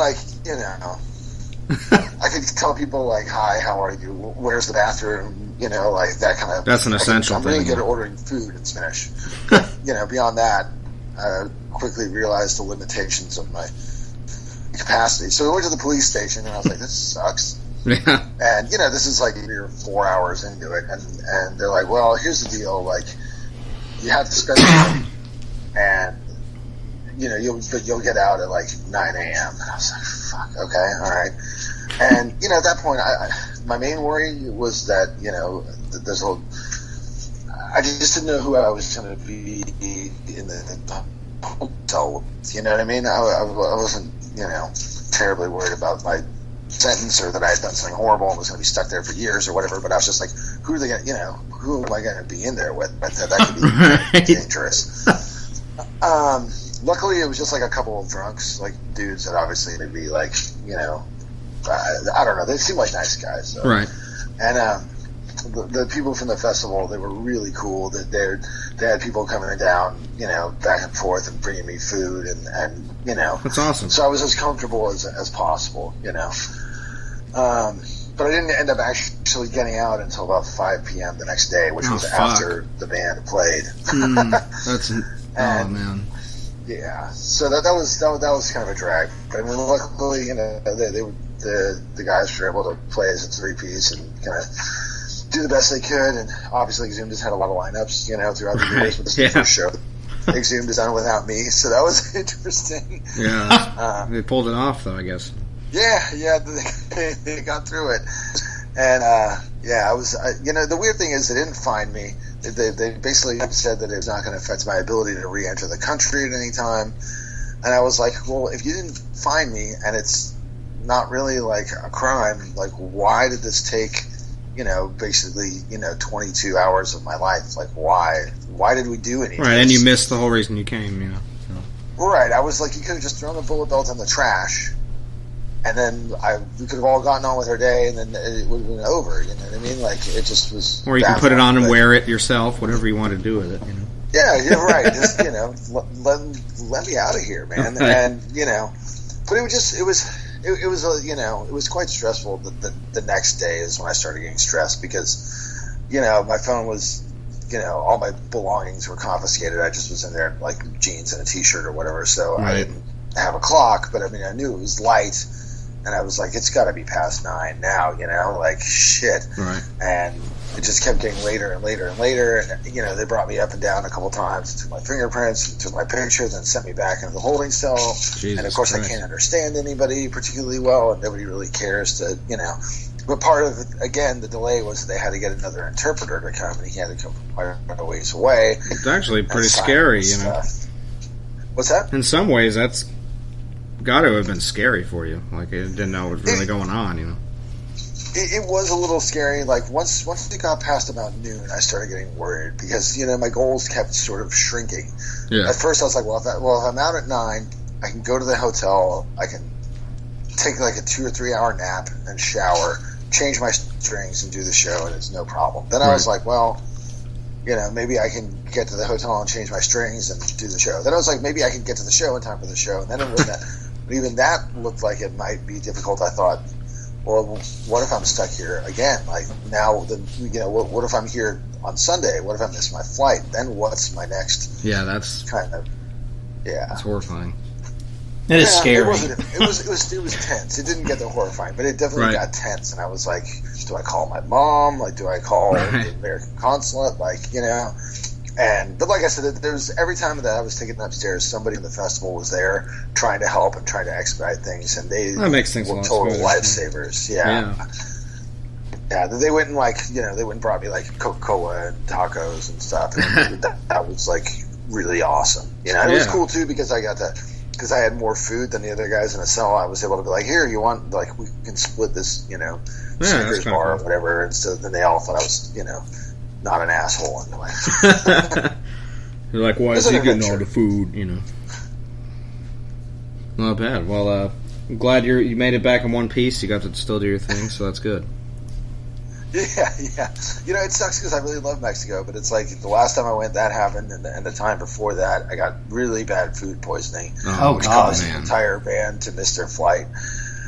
And it's just like, man, I love Mexico, but, you know, every time I go there, something shitty happens. So I'm really hoping the next time we go, it'll just be a normal, fun, positive experience. Third time's a charm. All the way around. Yeah, exactly. It's got to be it. It's got to be it. Well, I'm not giving up. If you don't mind, you do a brief history of the band. I know we kind of went through it a little bit with Ross. We talked a lot about Impaled with Ross, so we'll go more into you, the brainchild for Exhumed, if you would. Sure. I mean, do you want me to just start from the beginning? Or, please. I don't know. Yeah, sure. If you don't care. I mean, basically, like, you know, like most metal kids, you know, we were in high school and we had like a very sort of small, like close-knit group of friends, you know, and you know, I'd been playing guitar for a couple of years. I guess I started in like 88, maybe, I guess, either early 88 or something in there. Right. And, you know, so we were just kind of, you know, learning how to play riffs and, you know, gradually progressing from like Celtic Frost and like Kill 'Em All into, you know, Death and some of that stuff. Of course. And we had basically it was kind of like our original drummer Cole. He was just, you know, one of our friends, and we had, you know, me and another guy named Rocky played guitar, and then we had a buddy named Peter that played bass. Right. And so it was like, then our friend Steve was supposed to like be our singer or something. I don't really know. He was just kind of there, but it was kind of like Cole didn't have, you know, a role. So like, well, you need to like learn how to play drums. And he's like, I don't know anything about drums. And he'd never been interested in drums before in his life. And he and I ended up, we went to the same middle school. We went to 2 different high schools, and there was at his high school he met Jake Giardina, who became our first vocalist, and he knew this kid named Rob Molinari that was selling his drum kit, and so Cole bought his drum kit, which was horrible. And we just kind of, you know, try to like start, you know, learning like how to write a song and that kind of thing. And by like October of 1990, that was a big day for us because that was when the Death, Pestilence, and Carcass tour came. Oh man! And Cole and I were trying to like play, you know, like grindcore. Like we would after you know the real band practice or whatever, and Peter and Rocky would leave. Then me and Cole and Jake would try to like play all, you know, our like kind of like old Napalm, early Carcass kind of stuff. Sure. And because the other guys didn't really want to do that. they thought it was too, I don't know, just too noisy or whatever, and they wanted to kind of stay in like the whole like creator-ish, maybe death kind of realm, and that was about as extreme as they wanted to do. Sure. And so after that show, we were riding back with our friend Mark Smith that ended up doing some vocals for us a few years later, and he was driving the car. I mean, this was like right before my 15th birthday, so it was a long way from being able to drive yet.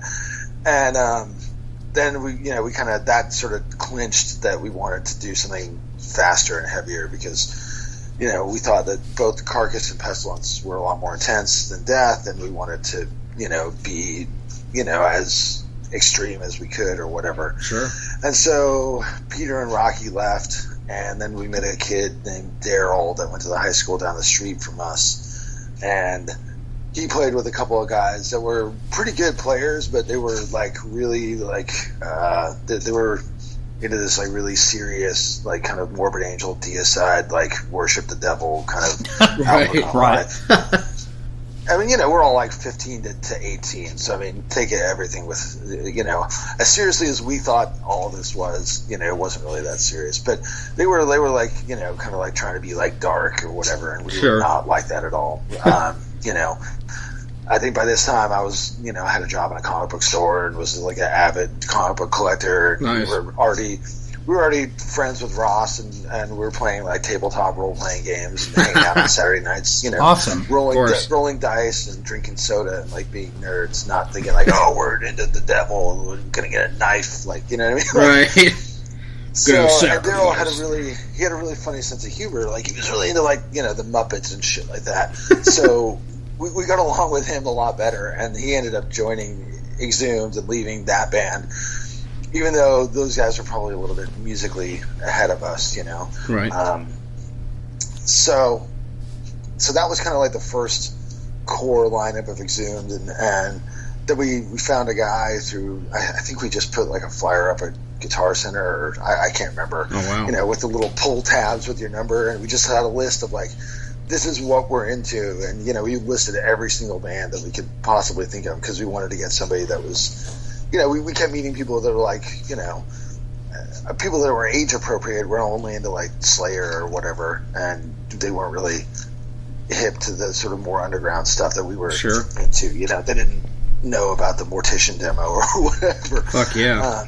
So that was kind of, Then we met Ben, who became our first bass player that way, and he was with us for about I guess a little over a year. And we did the first demo and the first 7-inch, and then the guy that put out our 7-inch wanted us to do an album. Of course, we had no idea like what recording an album really entailed. We thought we'd just go back to the same studio where we did our demo and recorded in 2 days. Right. So it was horrible, and we never ended up. He ended up not being able to do it, which was really a blessing, for us, because we just were so. We really needed like a producer. We needed somebody in there to kind of explain like, hey, this is how you need to actually be doing this. It was fine for making a demo or whatever. Right. And then, after doing that until like the end of high school, which was 93 when I graduated, the death metal scene was changing a lot, or the metal scene was changing a lot. It was shifting more towards black metal, and in the Bay Area, where I grew up, we had sort of like 3 main clubs that were all owned by the same guy. Right. And that's where all the, death metal bands played, all thrash metal, aside from obviously like Exodus at the time was playing like theaters, but, Violence from Forbidden and, Heathen and Laz Rocket, and they ruled all those clubs, and that's where, Morbid Angel would come on tour and so on and so forth. Right. And so, because they were all owned by the same guy, right towards the end of when I was in high school, I don't remember exactly what happened, but he went out of business. Like his whole company went tits up, and all 3 venues closed, like, damn. Within a month of each other. So, once that happened, Jake kind of lost interest in playing, because we went from having a really steady source of, playing a gig every month and getting to open for, some of our favorite bands, I mean, by the time I was 17, we'd already played with like Morbid Angel, Suffocation, Master, Sadist, Autopsy, Cannibal Corpse, Jesus, Gorguts, blah blah blah. That's amazing. We were like the go-to. We were like the go-to local opening band. Nice. And so once that whole avenue of having a place to play, and we didn't need to play anywhere else. We never played anywhere else. We didn't play basements or squats or parties or whatever. We didn't play anywhere else. And so we were kind of at our wits' end. We're like, well, what do we do now? So we kind of regrouped and, started trying to, really we spent a couple years just kind of like figuring out what our sort of sound was and how we wanted to fit into the scene as it was at that point, and that's when Ross came into the picture and a guy named Matt Widener, who also went on to play in Cretan, and he did the County Medical Examiners, and he did a record with a project called Libertier. And anyway, so he was much more musically advanced than all of us. Like when he came in the band, he really got on, especially Cole and I, to really improve our playing, and because I think none of us really liked the more like whatever you want to call brutal death metal, like the post suffocation, post tomb of the mutilated death metal that was going on. Right.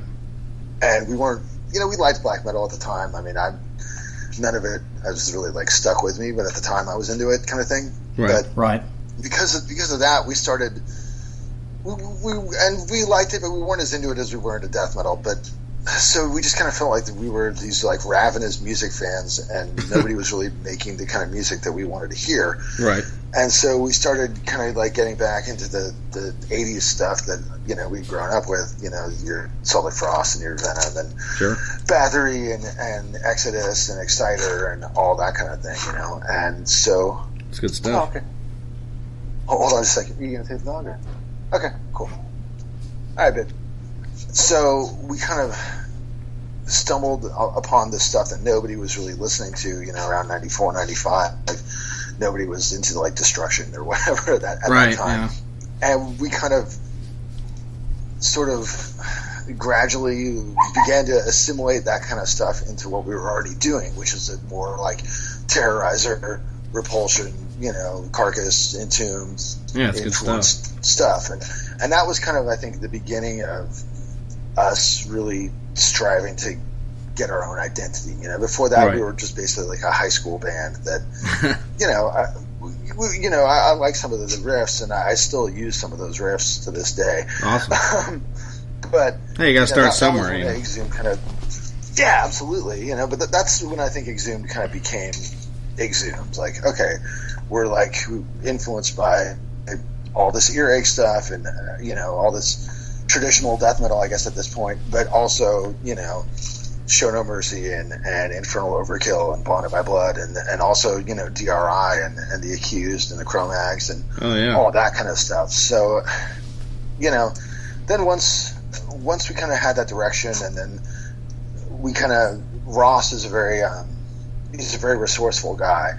And he was like, well, there's no place to play, so we're just going to like find a place to like start playing. So we just started playing these shows in the basement of the library in Cupertino. Wow. And we started kind of, building a little scene there with some local kids like Bud's old band, right? Pale Existence, and there was a few other kind of like younger bands, And we also started kind of getting involved with the power violence scene that was happening in Berkeley, and because it was the only thing that was really as extreme as what we were doing, even though it was coming from like a completely punk standpoint or whatever. Sure. So we were always going to share scene, Spaz and Dystopia and Manas of Bastard, and you'd go into the early Fiesta Grandes and stuff like that. So that really made a big impression on us, and we found some people that actually really liked our band. Most of the musicians in that scene actually liked Exhumed and liked what we were doing. A lot of the fans in that scene, maybe not so much.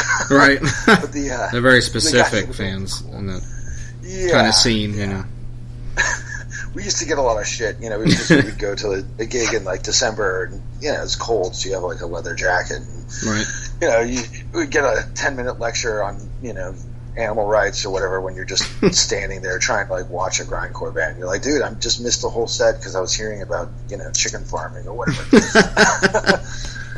And like, you want to go grab some chicken?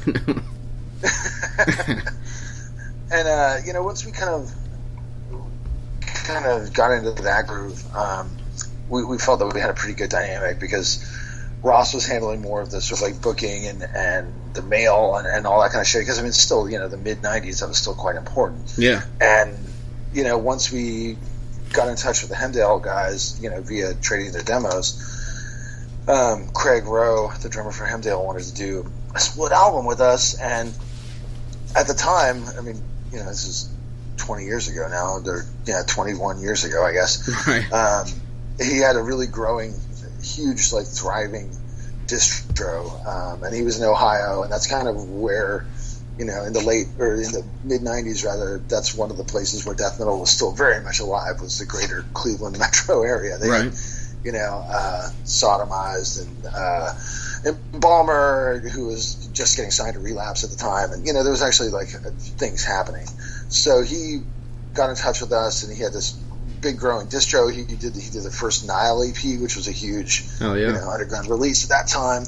And one of the many times that Incantation got off Relapse, they ended up signing with him. And awesome. Anyway, so he put out the Hemdale Exhumed split, which, you know, was a big jump forward just in terms of people, like, you know, kind of knowing who we were, you know. Of course. And so because, you know, in much the way like Facebook did with Instagram or whatever at the time, the Visceral Records thing that Craig from Hemdale was doing was getting so big, Relapse just bought it.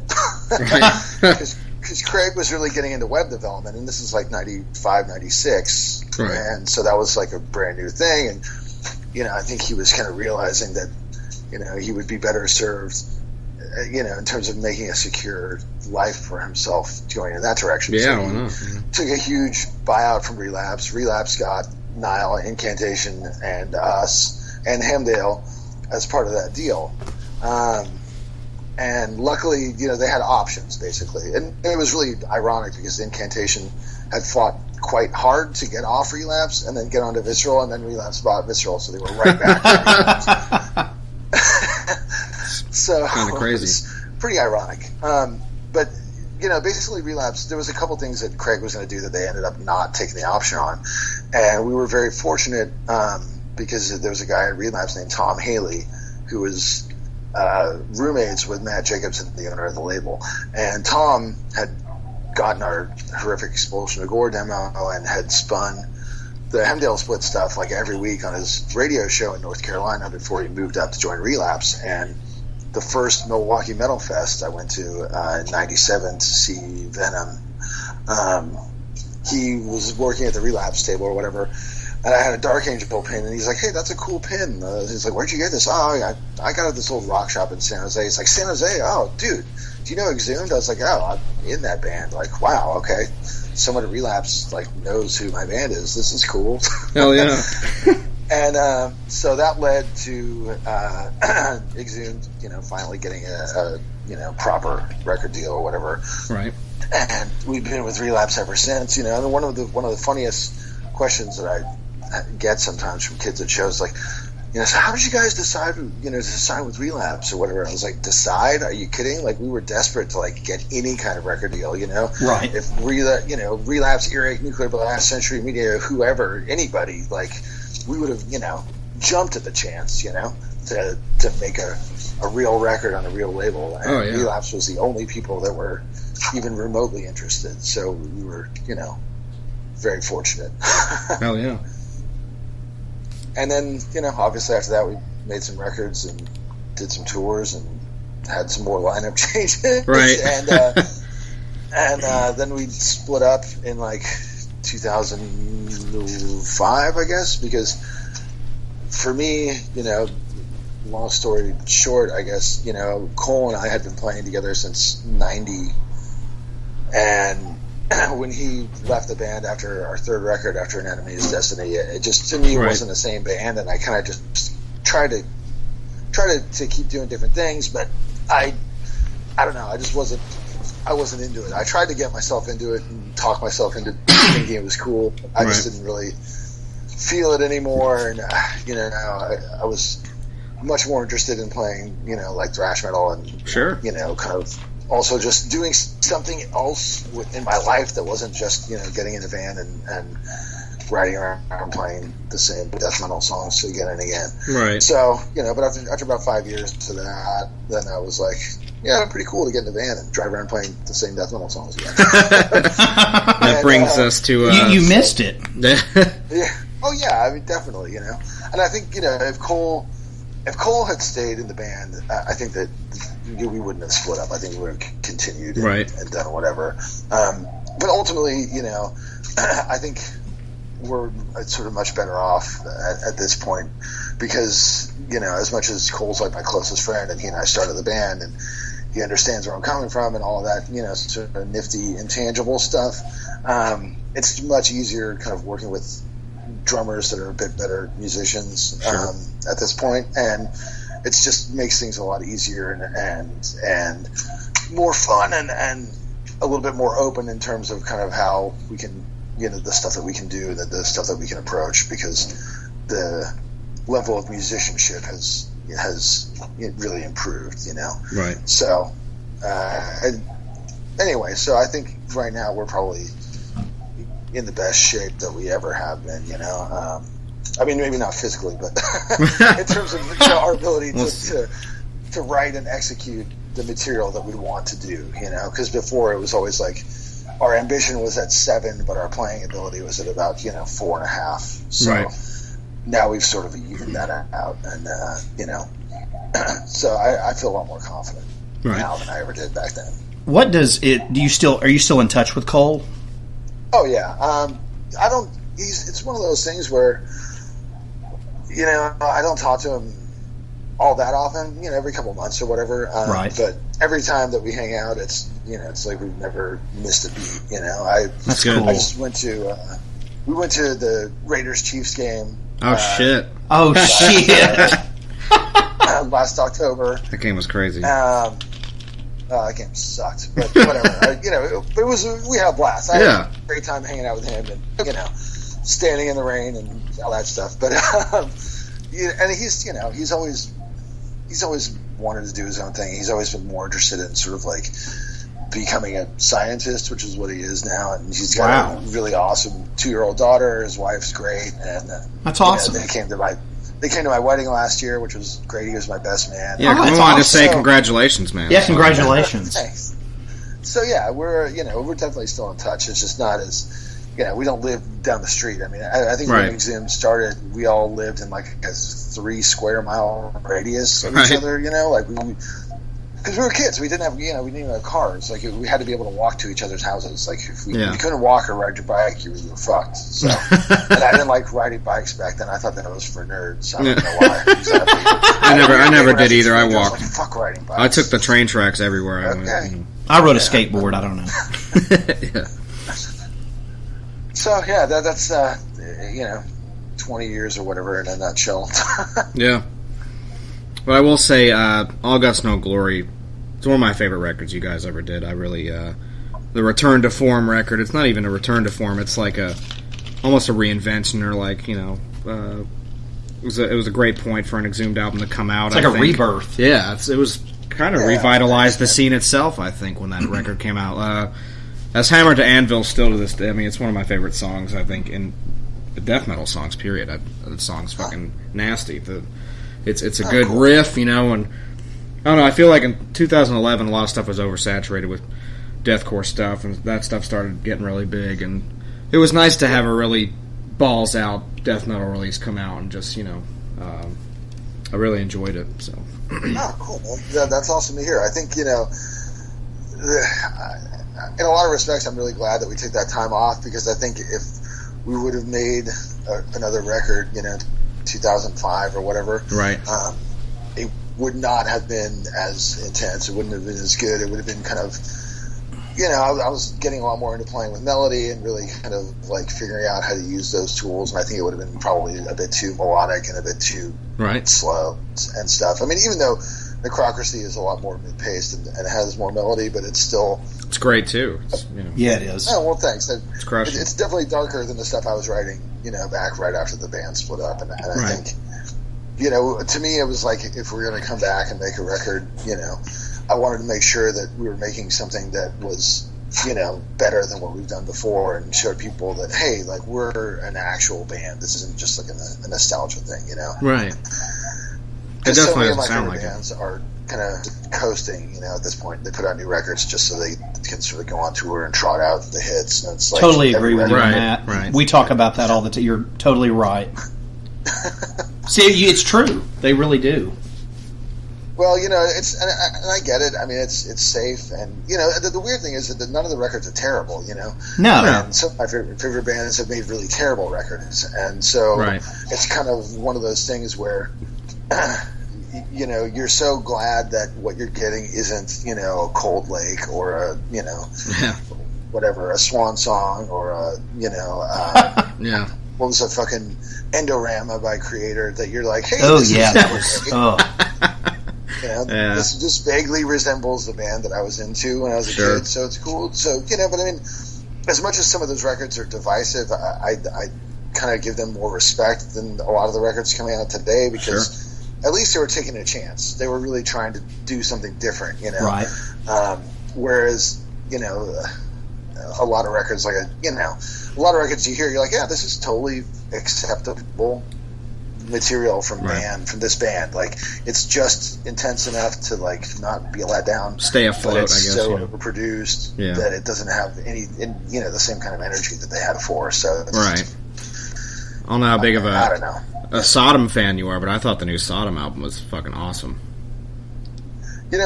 I actually haven't listened to it, and it's been one of those records I've been meaning to listen to, because after M16, I kind of didn't really care. I mean, it wasn't I didn't like them. I just was not particularly interested in Right. the record. They put out an EP. I'm trying to remember when they put that EP out. It was last year, too. It was last year. Yeah. They had some good shit on there. And It was then, months before they put the album. Yeah, and then this album came out. The album is pretty damn awesome. It definitely best thing they've And that's done Decision Day, in right? a while. Yeah. Yeah, it's pretty good. Definitely worth checking out. I'd recommend that one. Yeah, because I really like Sodom. Thank you for reminding me of that, because it's like one of my biggest problems. Honestly, it's just like sitting down to listen to new music. And Sure. I do it at work, but I have to literally I make a list on like a Post-it note. I do the same thing, or on my phone or something. Yeah. I'm like, got to check out this and this and this, and then I don't do half of them, but Right, it's impossible to keep up. Yeah. And the thing is, there's always been a ton of bands. It's just that now with the internet, we have access to all of them. Yeah, and you kind of just have hear to. about all of them. Yeah, you kind of just have to figure so it out. Even harder. Yeah. But with Sodom, I didn't even know it was coming out, and then the doctor here was like, "Yeah, the new Sodom's coming out." I was like, "Are you kidding me? A new Sodom record?" So I went and picked it up. That's definitely worth. I definitely recommend that to you. So. Awesome, thank you, I appreciate That's it. a And good one. I mean, Sodom's one of my favorite bands. Because I think they're one of the few bands that during the '90s, like, I give them a ton of credit, because you look at stuff that Creator and Destruction were doing, and it's just like so just terrible. Yeah, it is.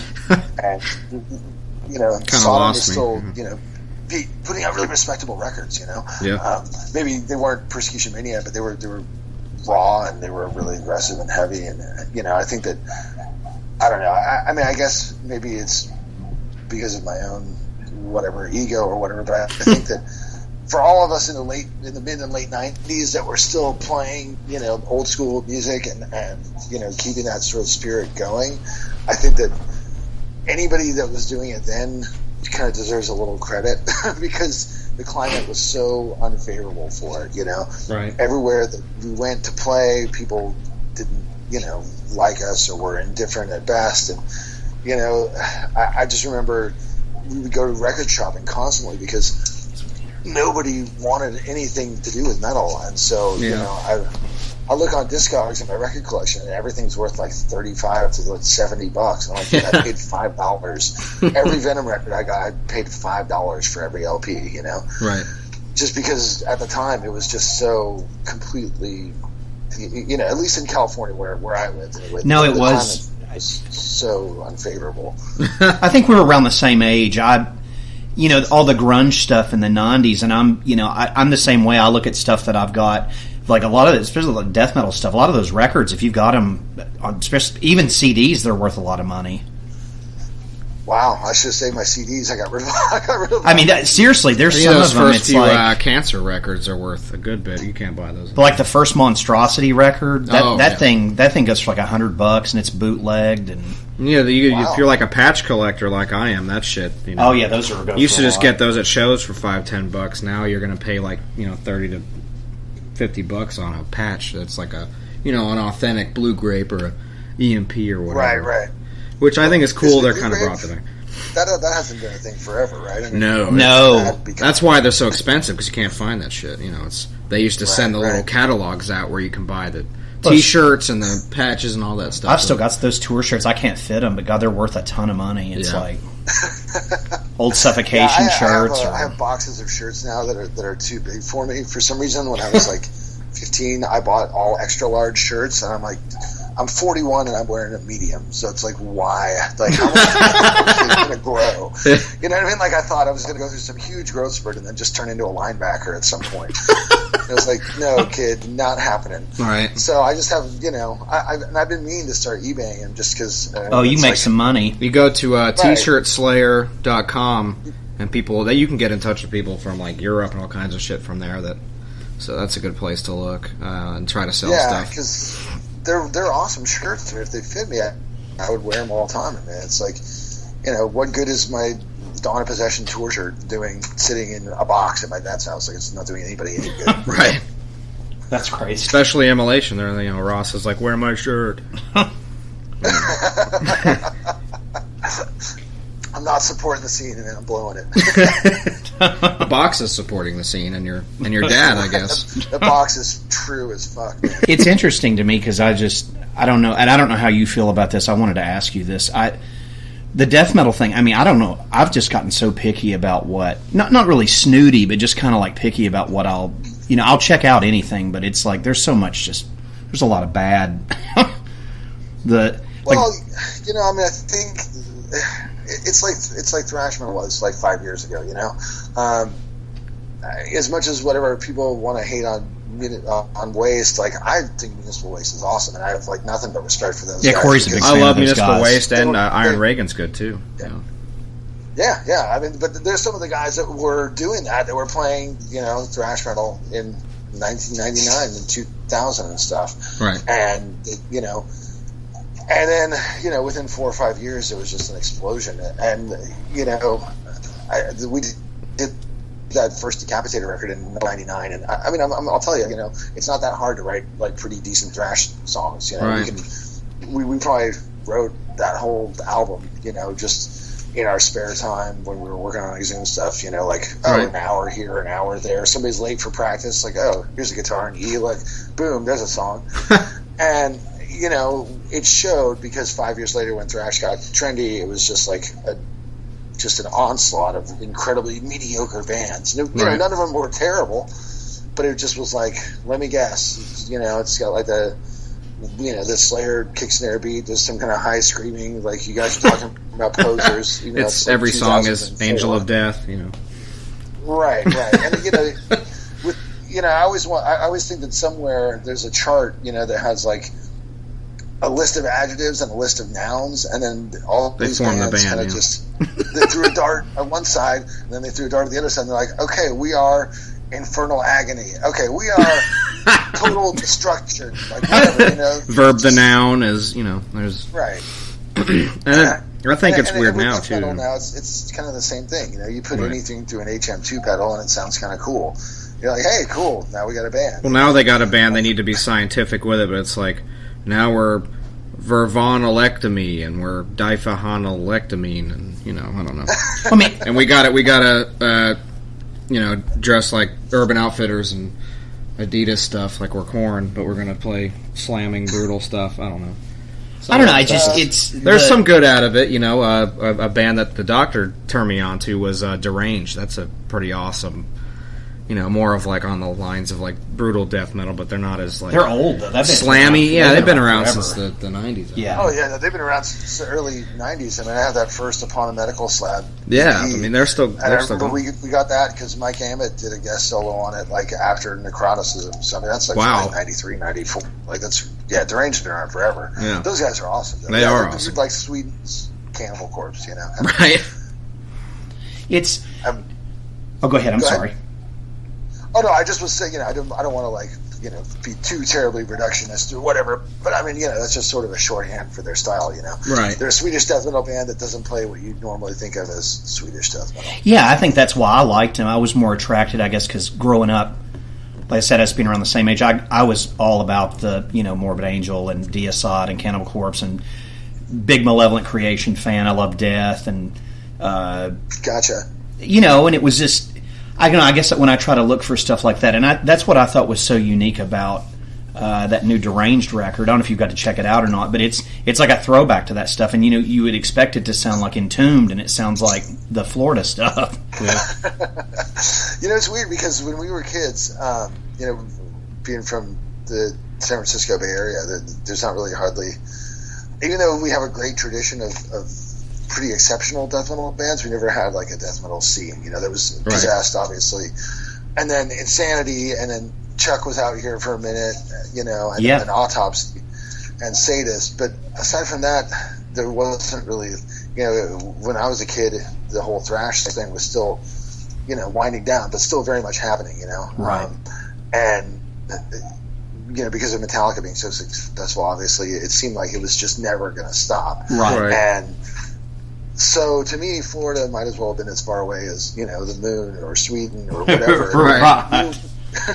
We really kind of fixated on the British bands, you know, on Napalm and Carcass and Bolt Thrower, and we kind of I loved the early Morbid stuff, and I love the first Deicide record, but we kind of turned our noses up a little bit at a lot of the satanic stuff, because it just seemed so cheesy. And, you know, I mean, you're like 15 or whatever, and to me it was like that was all kind of stuff that was being left behind with the 80s. Is how I looked at it when I was a kid. I was like, there's no, you know, Morbid Angel with their leather pants and their pentagrams. I was like, this is so corny. Like, come on, guys. It's not 1984. Like, who are you trying to kid? And well, if you're 15 too, you can't really pull off the leather stuff and the pentagrams. So they're like, these kids are extreme. You know? I don't know. It's weird. I know what you're talking about. Like my cutoff with Deicide's the second record, right? And then on Morbid Angel, my cutoff really is Blessed Are the Sick.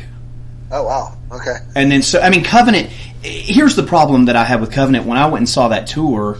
You know, it was like all these like douchebags showed up. It's like, how the hell do you know what this is? You know, and that's fine for Morbid Angel; they're making money. It's cool. But for me, as like a death metal kid, because when I tell you just a quick story, I was really into thrash until I heard the first Cannibal album, and I was like, okay, I've found my new thing. Right. You're like, why do I need, you know, Death Angel anymore? Like, this shit is... Well, I mean, yeah, and I was into all this. You mentioned Laws of Rocket earlier. I love that band. I was into, you know, anything I could get my hands on, you know, anything. And Cro-Mags. All my friends like Age of Quarrel better than Best Wishes. Well, I like Best Wishes because I thought Best Wishes, even though I love both of them, but I thought Best Wishes was more of like a thrash element, you know. And then it really is. It is like, but it's such a great album, you know. And there's also one that Best Wishes CD's worth like $150 or something. But oh my god, seriously, it's crazy. But anyway, but I heard that first Cannibal record and I was like, my god, this is amazing. So I bought up anything I could from Florida. Even though I know they're from Buffalo, but you know what I mean. Like anything that was being pumped out, if Scott Burns produced it, I bought it. I was the exact same kid, you know. And it's weird because to me, you know, as an adult or even as, you know, much younger adult, like, you know, by the time I was 20, 21, really, I could clearly see the sort of building blocks, the progression, you know, even all the way back to, you know, Sabbath and Cream and Zeppelin and Deep Purple and on through whatever, all the way to, you know, where we end up with Napalm Death and stuff. But when I was a kid, I didn't have that sort of context. And, you know, to me it was like, as soon as I heard Metallica, I was like, well, I don't need any other kind of music aside from this. And then I got into death metal and I was like, well, I don't need thrash metal. What do I need? Right. And, you know, it took a while to sort of get the perspective to be like, oh, well, all of this it's all informing each other, and it's also informing me, you know, as much as when I was 16, I would probably never admit to being influenced by Master of Puppets. It's like, well, dude, yeah, of course you are. Come on, yeah. you started playing guitar trying to learn how to do this. Like, of course you're influenced by it. You can't help it, you know. Yeah. And Right. it's just a function of being a snotty teenage kid. And Right. I mean, I was the same one. That's what I was saying. You know, it's like when the guy that picks on me in school is wearing a Metallica shirt, I got to find something else. You know. Yeah, you're like, right. I mean, that was literally what it was to me. Like when And Justice for All came out. Thank you. Exactly. It was just. I went to that tour. I did too. Was Queen's Rock or the Cult open for him when you saw him?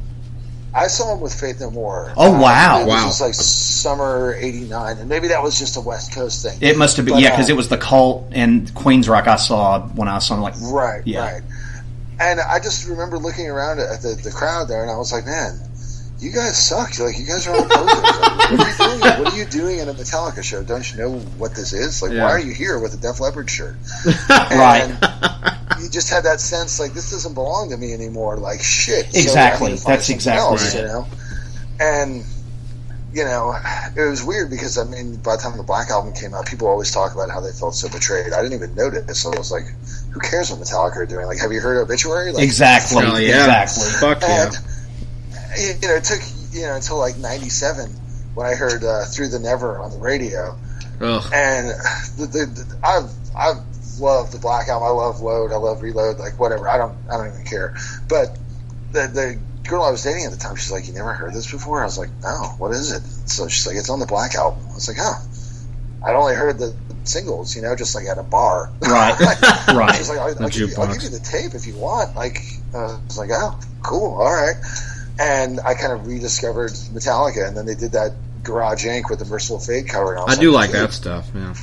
I was like, man, it's like... And they do Green Hell and stuff by the Misfits, and they do, it's awesome. Yeah, and it just, to me, it was just like, and because I wasn't 15 or 13 or whatever, however old I was, summer of '89, say I was 13, it just wasn't that personal for me. I was like, oh, this band is still awesome at making music. I just don't want to go to their shows because I don't feel like paying $9 for a beer and waiting in line for an hour and a half to stand 30 rows back and maybe hear the Four Horsemen. That's just not. That's why I don't see Slayer. Right, exactly. It's just like the music's pretty good. They got a couple good songs on all the new albums, and they're always good live. It's just the hassle of going and all the sort of meathead that's the worst part about Slayer. I deal with a Metallica like average Joe Blow crowd before I deal with a drunk meathead Slayer crowd. The last one I went to was last year, I believe, when they toured with Carcass. And that was probably fun because they're playing secondary markets and smaller. Yeah, it was cool. And then but there was a guy on the top balcony. I saw people moving away, and I was like, "What the hell's going on?" I look up, and this guy's pissing off the balcony, and he's just like, "Fucking Slayer!" And I was like, "Yeah, this is a Slayer show, definitely." Right. Glad I'm a couple feet away. Yeah. On people have to be Slayer, fucking sure they don't sing it like that. But I mean, that's sort of the beauty of the whole thing, though. It's all in layers, and you kind of find where you feel comfortable, and if it is. Being into metal is your lifestyle or your culture or whatever, your subculture, whatever you want to call it. You sort of descend until you find the niche where you feel the most comfortable at, and it's that's almost very hard. true. It's almost hard now, though. They mix so much different stuff into tour packages these days. It's like, a lot of stuff geared for younger audience, and then the death metal band. It's like hard to get a solid death metal package. I get it from a business perspective. I wanted to ask you this too, just and I'm not trying to just narrow it down, but I mean I'm going to narrow it down. I can't do the deathcore thing. I think it's an age thing. I think I'm just too old. I don't know. I can't. I've tried and I couldn't do it. No, that's how I feel. I'm just too old for this. It's like a boy band up there trying to do death metal. I don't know. I don't know. I can't do it. I've tried. I guess the thing, the way that I've sort of made peace with it is that Master of Puppets doesn't sound like Sad Wings of Destiny. Like, it sounds quite different. Right. Just like Covenant doesn't sound like Master of Puppets and whatever. Right. And time marches on, and sort of the enduring quality of metal is that it changes with the time, and for better or for worse, it's ultimately a positive because it keeps it just keeps the music moving forward. Right. Because, there's a segment of the population that loves hearing, a band in 2017 that sounds like Left Hand Path, for sure. Right. But if that's all there was, if it was just a straight nostalgia thing, I think that, the scene would be a lot poorer for it. Sure. And it doesn't mean that I think that I listen to deathcore, or that I own a deathcore record, or that I think, a band name with fucking 8 words is a good idea. But whatever. Or one word that's plural. I guess I try to always relate to the kids, because I remember what it was like when I was a kid in the Bay Area, where everybody listened to Testament and Heathen, and I was like, dude, have you guys heard Terrorizer? And they're like, that shit sucks. That's like a fucking noise. Like, why would you want to do that? Like, what kind of asshole would get an instrument and make that sound? Right. And I think, so it's just, it's really easy to get into that grandpa, oh, get off my lawn, you kids are old. I think you're right. I think I've grandpa'd it, man. I didn't even mean to, and I have. And the thing that's really cool about metal versus, the vast majority of other forms of music is that metal is really about establishing a through line through the past. Like every deathcore kid, I guarantee you, well, not every, but the vast majority of deathcore kids, I guarantee you they've got, Rain and Blood, and they've got Paranoid, and they've got, right. British Steel or whatever, and they've got at least some kind of awareness of that, and they're into that. And it's like, cool, if this is where you want to take it, I mean, take it, it's yours. The music doesn't belong to anybody but the person that's playing it, Sure. And I always respect bands that take chances. I always respect bands that push things forward. Right.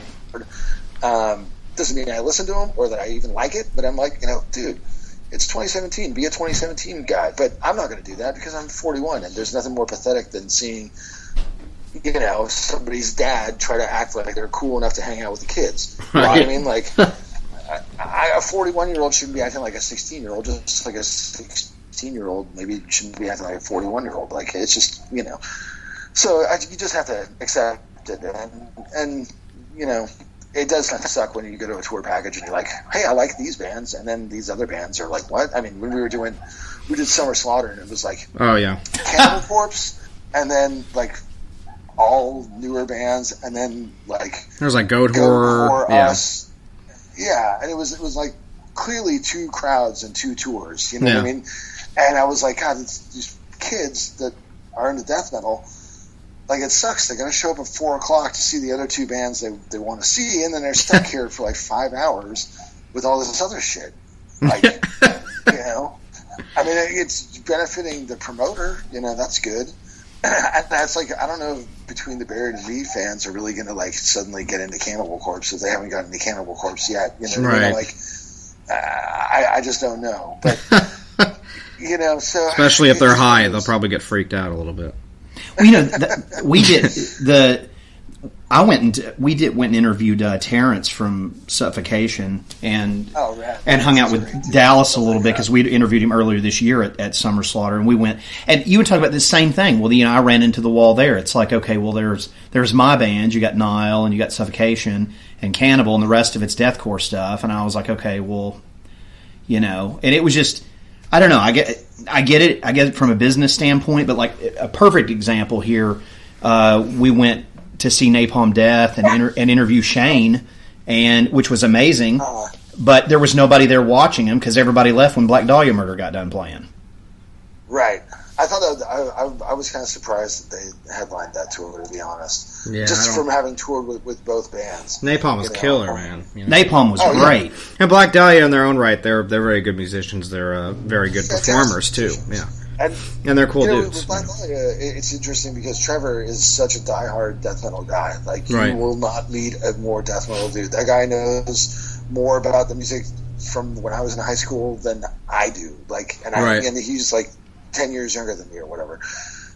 And, Black Dahlia is one of those bands where there's like about 60% of their music I think is like really cool. And then every song has that one part where I'm like, well, and then you lost me. But, when we were touring with them, I mean, that's kind of when we were only out with them for a couple of weeks or whatever. That's when I kind of had that realization. I'm like, death metal from today shouldn't sound like death metal from back then. And the people making it that are young today shouldn't just be stuck. Like, just do your own thing. And it's great because I love metal because, I just like the way it sounds, but I love the culture of metal because now, more so, way more so than when I was young, everything is able to sort of coexist together. Like, you go to a big festival in Europe and you have black metal, death metal, thrash metal, heavy metal, new wave British heavy metal, grindcore, whatever. And yeah, they got everything. There's an audience for all of it, and there's enough overlap that it makes sense for it all to sort of be under one tent. And I think, when I was a kid, it was very much like thrash was big, then thrash went away, and then death metal was big, and then death metal went away, and then it was black metal, and then, I really give a lot of credit to that, to the internet, because nothing is ever out of print anymore. You know what I mean? Like, back in the 80s, if a record was out of print for 4 years, like, good luck ever finding it in a record store. Like, you just won't hear it. That's true. And so many bands, like, that I was always really into or have been really into for a long time, like, we just played with Demolic and Razor, who, to me, were two really great bands that were not popular at the time because they just didn't have the right distribution, they didn't have the right label, they didn't have the right manager or whatever. And, now that the internet, in some ways, has sort of leveled the playing field in that if it's, it's accessible. So all things being equal, if you're not going into a record store and there's not a whole stand full of so far so good so what staring at you, and you might be out of the one Razor album, you don't just go home with that Megadeth album. You're able to just look around and keep listening and make a more sort of objective decision, because all things being equal, to a kid on his computer in bumfuck nowhere, and like, one I want to band listen to is Shotgun Justice. As like, okay, as good as the next. And I think that's really enabled a lot of stuff to have a very kind of unnatural longevity, which is great, and it's great for me because, I'm still playing the same kind of music I was playing in high school, Right. It brings back the demand for stuff that's, younger kids are getting into the older shit and they want to hear it, and there's enough demand for it, the bands can go out and actually, fucking keep playing and writing too. It's kind of rejuvenates everything, and that's kind of cool too with how the internet works. But I actually want to talk to you. We're kind of on the plane of it. Talk a little bit about Gruesome and how that started, because fucking love that shit. Oh, thanks, man. I mean, to talk about fucking wallowing in like unashamed nostalgia. I mean, like that.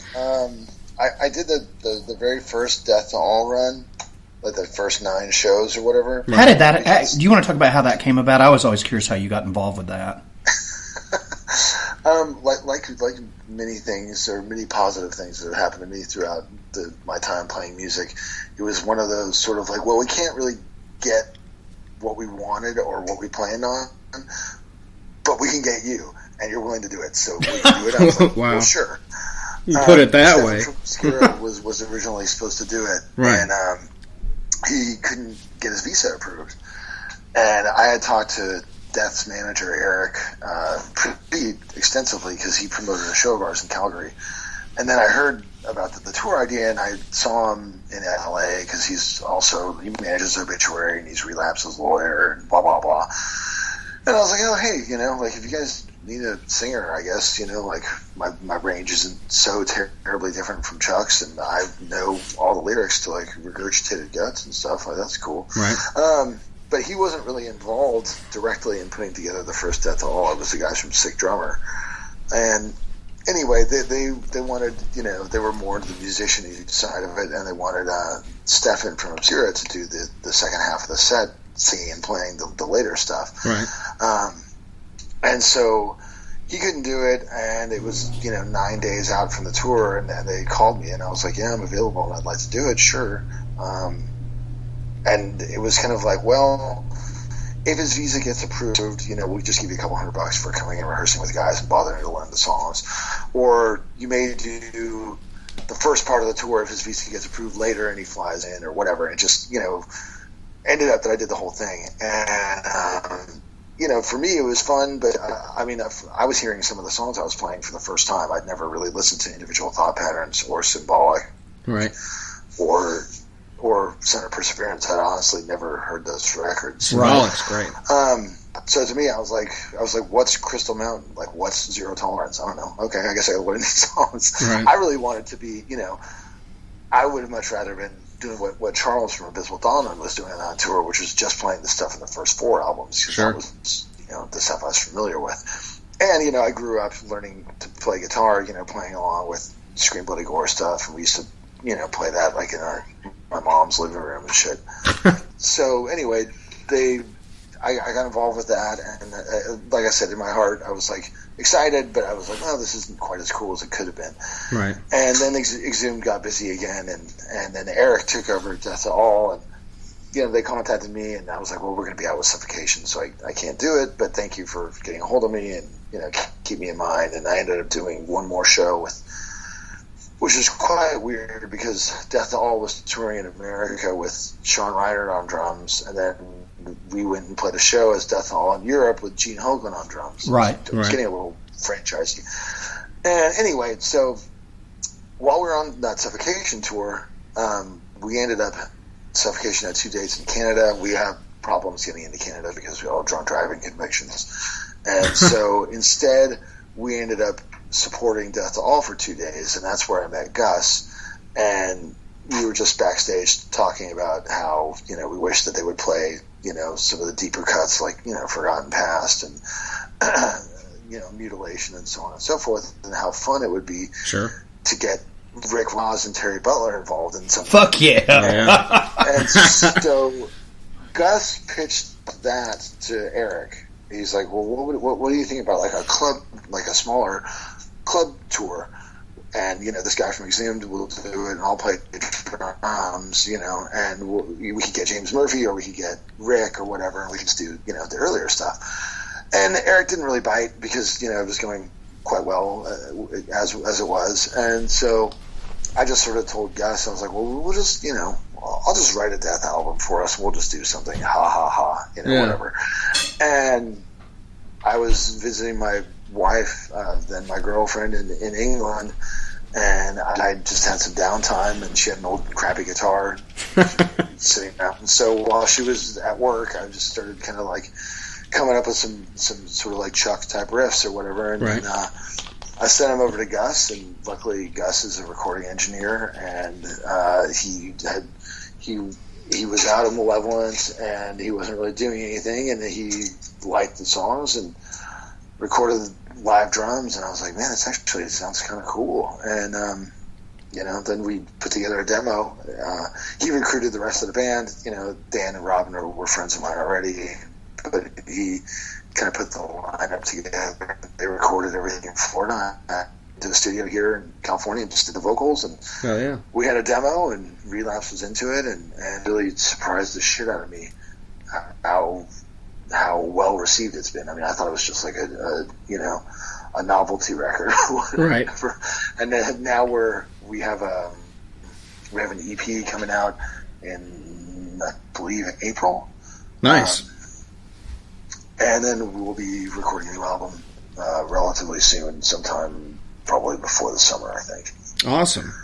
Well, it's really taken off way beyond my expectations. I have to thank you, because it was like, and I'm going to go back here, for me, I still buy CDs. If I can, I like to buy them physically. I don't like to buy them online, and which is getting harder and harder to do. But anyway, so I'm in a store, and it was like going back in time, man, that Savage Land record, when I bought it, I was like, I didn't even know what it was. And I pick it up. I seriously did. I picked it up like I was at fucking Camelot Music or Record Bar or, Turtles. If you remember any of these fucking places. And that's what it was like. And I picked that thing up, and I listened to it for 2 months straight in my car. That's awesome. Yeah, man. It's just great. And it's just, I don't know, man. And the Dimensions of Horror is killer too. But I was just so happy. I was like, man, because it definitely... It harkens back to Leprosy and Scream Bloody Gore and maybe even Spiritual Healing a little bit. I don't know. I love it. I just really like it. I don't know. It was just really cool, and I had no idea till I opened it up and was looking at the liner notes, because I still like to do that. And I'm looking at the liner, and there you are. So no, they're great releases. It's like a like a throwback thing, but I can tell it's just what you guys like, and it's really cool. does a lot for fans that like both things, and really enjoy that kind of nostalgic feel, but it doesn't feel forced. It's like genuine, and I like that. It's kind of rare, to have albums come out like that where it's a throwback, but also it's just something new to listen to. I think it's pretty fucking awesome. I'd be definitely proud of that. Well, thanks, man. I can't believe you got the artwork on it. I was like, wow, that's awesome. It made our list for the albums of the year, even though it was an EP. That was Dimensions made our was top awesome. 16 of 16. So. Right. Nice. I think that's really what we were trying to do is to for the people that were there and having similar experiences, driving, riding your bike to the record store or whatever, and looking through tapes for hours, being like, I don't know, is Onslaught better than Hyrax? Like, I don't know, whatever. And just you're just looking at the album cover and the song titles, and like, this seems cool. I don't know. As my whole allowance on this one tape, it's an earth-shattering decision. Right. And you take it home and you put it in, and it's just such a great feeling. It's the culmination of your whole week. This one new cassette tape and diving into it and everything. And I think we wanted to harken back to that for people who experienced it, and also maybe share a little bit with the people that are too young to remember that. And right. When I was writing up the press stuff for Relapse, I was like, okay, so imagine you riding your bike home from 7th grade, and you stop by the record store, buy this with your allowance, you go home, steal your dad's beer before he gets home from work, put on headphones and listen to this, like trying to just imagine perfect. This whole 80s throwback scenario, and obviously it's all done very respectfully. It's very tasteful. We tried to make it clear that yes, we know it's death rip-off, and right. As Chuck is no longer with us, obviously he's not going to make any more Death records. And thank you for giving us a chance, just by listening to it and being like, hey, cool. I mean, it's not a new Death record, but it's relatively close. When I had heard about it, I didn't go into it thinking, oh, this better sound like Leprosy, or I'm going to be upset, or this sounds too much like Leprosy, I'm upset. I just kind of was like, oh, this seems like a cool concept. Savage Land's artwork is really fucking awesome. The logo is like very Chuck and like also like Morbid Angel possessed looking. So I knew what to expect, but I had a lot of unexpected feelings while I was listening to it, where I was like, wow, this is actually something new, even though it sounds familiar. It's pretty awesome. So yeah, I definitely did. Oh well, thanks, man. I really appreciate it. And for me, listening to it, I felt like it was I don't know, it feels like an honest love for those early Death records, as opposed to a tribute band. And I just can't thank you enough for it. I'm serious. It's one of the reasons. That's why I messaged the page. That's why I wanted to have you on. And not just for Exhumed, but I'm serious. Like, I really am grateful for what you're doing with that band. Like, as an older fan, I really am. Oh well, cheers, man. I appreciate it, and hopefully you'll like the new album. It's sort of our spiritual healing. So. Oh shit, that's my favorite record. I think it's his. It is. That album's fucking cool. sick. It's got the nice, really slow drumming. That's awesome. Not fast at all. I love that. Like the addicted to cocaine. Well, cool, guys. Shit. And I know you guys are doing some touring for Gruesome. I know you guys will be in Maryland in May. And no, Exhumed's doing it this year. Oh, it's Exhumed. You were there last year. Okay. Yeah, and then Gruesome, we're setting up some dates for May right now. Some awesome. West Coast stuff, like Phoenix to Vancouver, and we're trying to do stuff when time allows. Everybody has a lot of other things on their plate, so it's sure, we haven't had the right combination of everybody's schedule and the right thing. So but we're trying to do more as we can. Right. So, I mean, it's good stuff. I'm happy to hear you got more stuff coming out. I can't get enough of it. Like I said, the Savage Land thing didn't leave my car for 2 months. So it's awesome, man. It's awesome. Just, I don't know. It's just one of those records that just worked. And then you want to talk a little bit. How did you get that artwork, I was like, man, I about shit when I was like, how they pull that off. Yeah, you get the Italian, it really cannibal doesn't have that cover. much to do with us, When we signed the contract with Relapse, we specifically said we have to have Ed Repka do the artwork, or else it just won't feel like a Death album. Sure. Whatever. We'll use less money to record the actual songs if we need more money to pay this guy, and Make it authentic. Right. We gave him a basic concept. This is the title track. This is what the song's about. Compositionally, if you want to make it similar to what you did for Death, that'd be great. And take it away. And then he knocked it out of the park. Now, will he be working with you on the new stuff as well? Yeah, he's doing the next album, and then after that, we'll move on to hopefully hiring the other guy. Right. The guy that did Human and everything. Oh my lord, that's amazing! That's amazing. Hell yeah! They're even going that far with it, which is, that's incredible. The attention to detail on that, because like I said, I had no idea till I looked it up that was the same artist. I was like, holy shit! We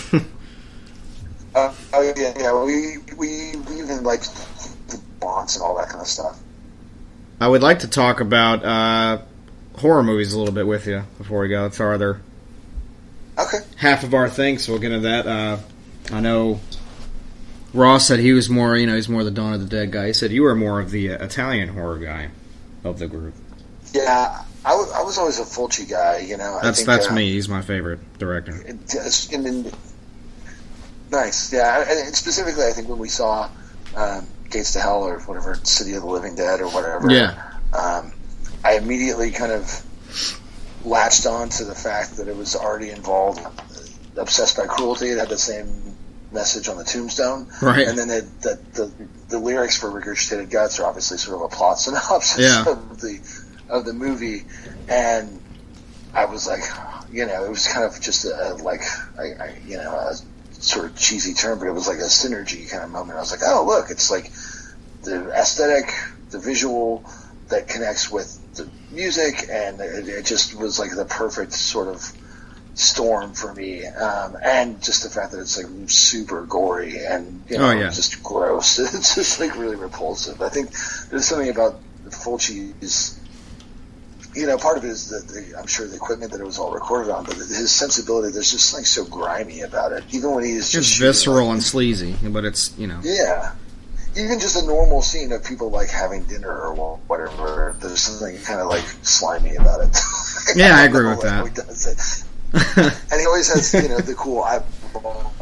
Yeah, eyeball violence. Always, yeah, I think my favorite things to see is the eyeball violence, or like when there's like you're trying to pull the guy free from the zombies, and you finally pull him free, and it's just his top half and his guts hanging out, and they're eating his bottom half. Like those are kind of my two favorite sort of visual gags. I like the. I'm sorry. I like the neck down. It just shows a pair of titties and a throat slit. But it's a very violent throat slit. It's not just like a little blood. It's like intense. Right. Like and you that's could very feel Italian as well. Yeah. Almost more Argento, but he does it a lot on.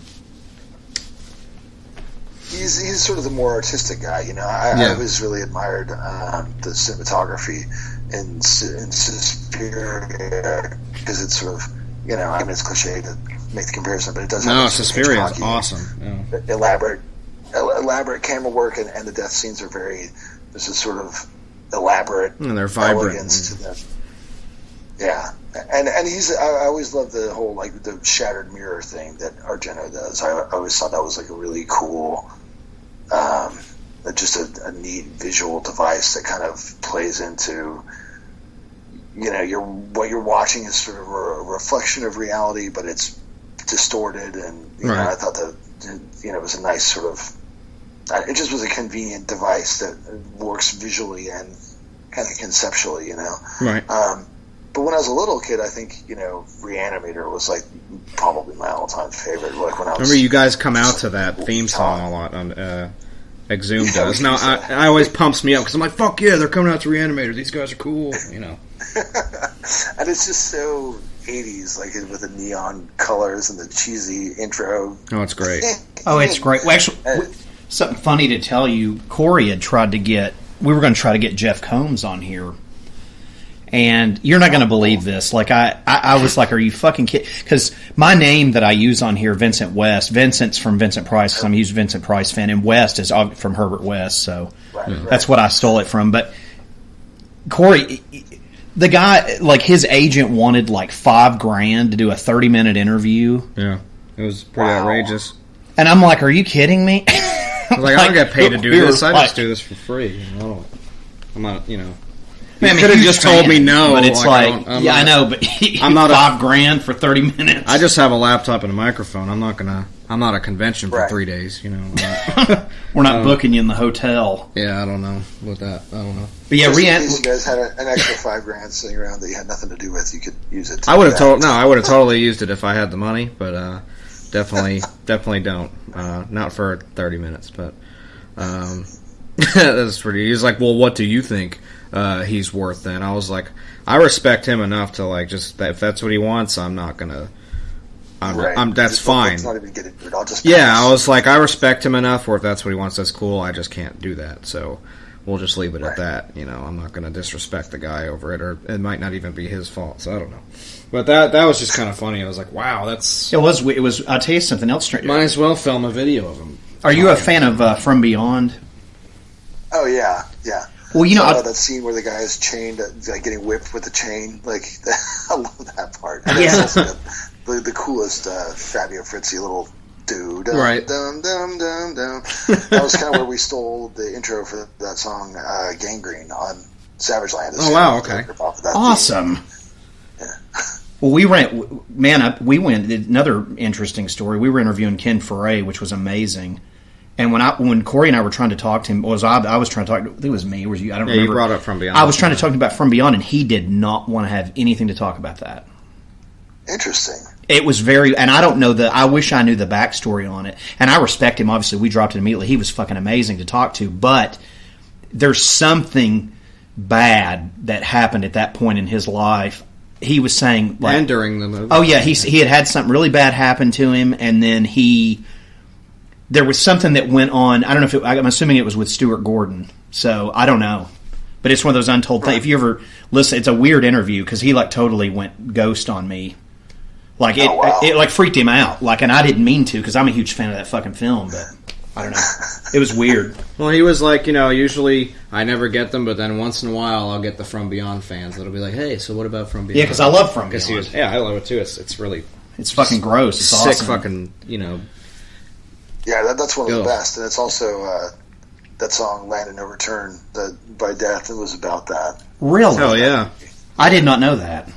Yeah, that's awesome. Yeah, so if it's not Fulci or Argento for me, it's Usna is one of my favorites, and Stuart Gordon are just that stuff's fucking raunchy. Sick nasty. We were watching Return of the Living Dead 3 the other day, and I didn't know that Usna did that for the longest time, but now it makes sense because it's actually the gore and that freaks me out. It's actually kind of disturbing, those zombies in that film. Oh yeah, it is. If That's what it should be. Yeah. Oh yeah, definitely. Now, what's your favorite Fulci? Would you say? I think it is Gates to Hell. I think that's the one for me. That just kind of sums it all up. I love Zombie and the Beyond. Those would be my kind of runners up. Just the whole shark zombie thing. Yeah, that was really funny. It's right. It's got some like comedic moments in it. Right. But yeah, I think that one is sort of the scariest and grossest. Yeah. Mine's probably Cat in the Brain, even though that's like a collection of a bunch of different things he did mixed into like one movie. It's like a clip show thing. Yeah, but it's like him as himself, and he's going crazy because of his films, and it's just like, I don't know, there's some scenes in there that are just really gross and nasty, and I love it. I remember the first time I saw that, I was really confused. I was like, wait, I've seen this part before. Wait, huh? I don't know, that one always stuck out to me, besides probably The Beyond was really good. And we did a New York Ripper with Ross, and he had a good time with that. So we'll have to do one with you, maybe a Fulci or an Argento for you, and do one. Yeah, if you're up for it, sometime. That'd be fun, man. That'd be fun, and I promise I won't be quite as difficult to coordinate as I was. No, it's fine. You're totally fine. We appreciate you doing this. It means a lot. I've been a fan for years, and Corey has been since he was a kid, so it's pretty awesome. Well, thanks, guys. Yeah, definitely. Awesome. Well, thank you so much, dude. We had a lot of fun. Hopefully, it was a blast, man. Thank you, guys. I mean, thanks for the kind words. It's really nice. Oh, yeah. Thank you for all the good music. We really appreciate you doing this. And we'll catch you around. We'll see you at a tour some point, and hopefully have you back on. We can do a film or whatever you want to do. We'll stay in touch, man. Awesome, man. I look forward to it. Thanks, guys. All right, Thank you so much. Cheers. Coming soon from Phantasm.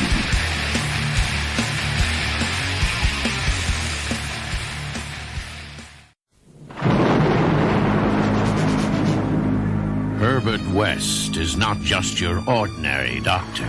Others dare not dream what we are about to do. He intends to make medical history. This is no longer about just reanimating the dead. With the help of Daniel Kane. It's never going to work. She's going to be uncontrollably spastic. And a few select friends. West took my body, but he cannot take my mind. He's about to bring his dream to life. And God created woman. Someone old. What's dead is dead. Someone new. It is some kind of joke, right, man? How dare you judge my work? Someone borrowed. Who is she? Someone blue. This morbid doodling with human body parts. Is this what it's all about? Something so shocking, it must be true. There is my creation. Take a note of it, Dan! Reject! Daniel! You're coming!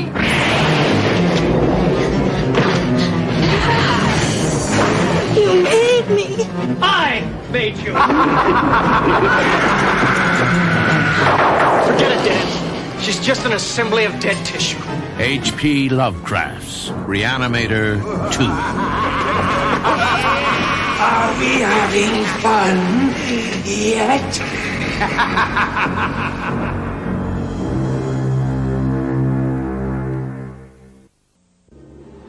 Do you believe a thing can be inherently evil? The Marston House, for instance. How do you like that old house? Needs work, but we have time. Open the window. He commands it. Quiet little town of Salem's Lot. Oh, it's only all just happened since I came here. Well. tried to rape me. The vampires are creating vampires. Hey, the thing is moving. Yeah, I walked through the valley of the shadow of death. Bill! Where are you, Benny darling? Mr. Barlow is on a buying trip, but the moment he arrives, you'll enjoy Mr. Barlow. And he'll enjoy you.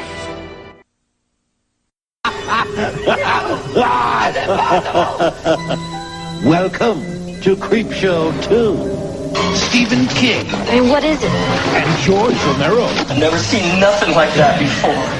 Are at it again. Creepshow 2. Rated R. We'll be seeing you. Starts tomorrow. Check local newspaper for show times. The night of the formal is finally here. For Chris, Cindy, and JC. It's going to be the best night of their lives.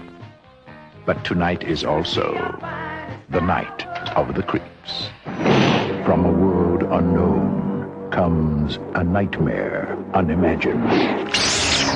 First, they are under you, around you, on you, and then inside you. They get in through your mouth, and you walk around while they incubate, even if you're dead. They are a new breed of terror. Hey! They are a different kind of horror. Zombies, exploding heads, creepy crawlies. We could have a little problem. The creeps are taking over. Oh, I got good news and bad news, girls. The good news is your dates are here. What's the bad news? They're dead. You have never had a night like this. Night of the creeps. If you scream, you're dead. Can you fight the fear?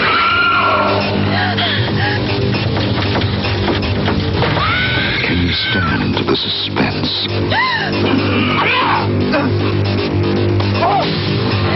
Can you take the terror of Witchboard? Witchboard, rated R. 20th Century Fox invites you to join the boys and girls of Sigma Phi for their annual New Year's Eve party. This year it's a masquerade on wheels, and the person behind you could be your best friend or the last person you see on Earth. Experience the most terrifying ride of your life on the Terror Train, rated R. Starts October 3rd at a selected theater near you.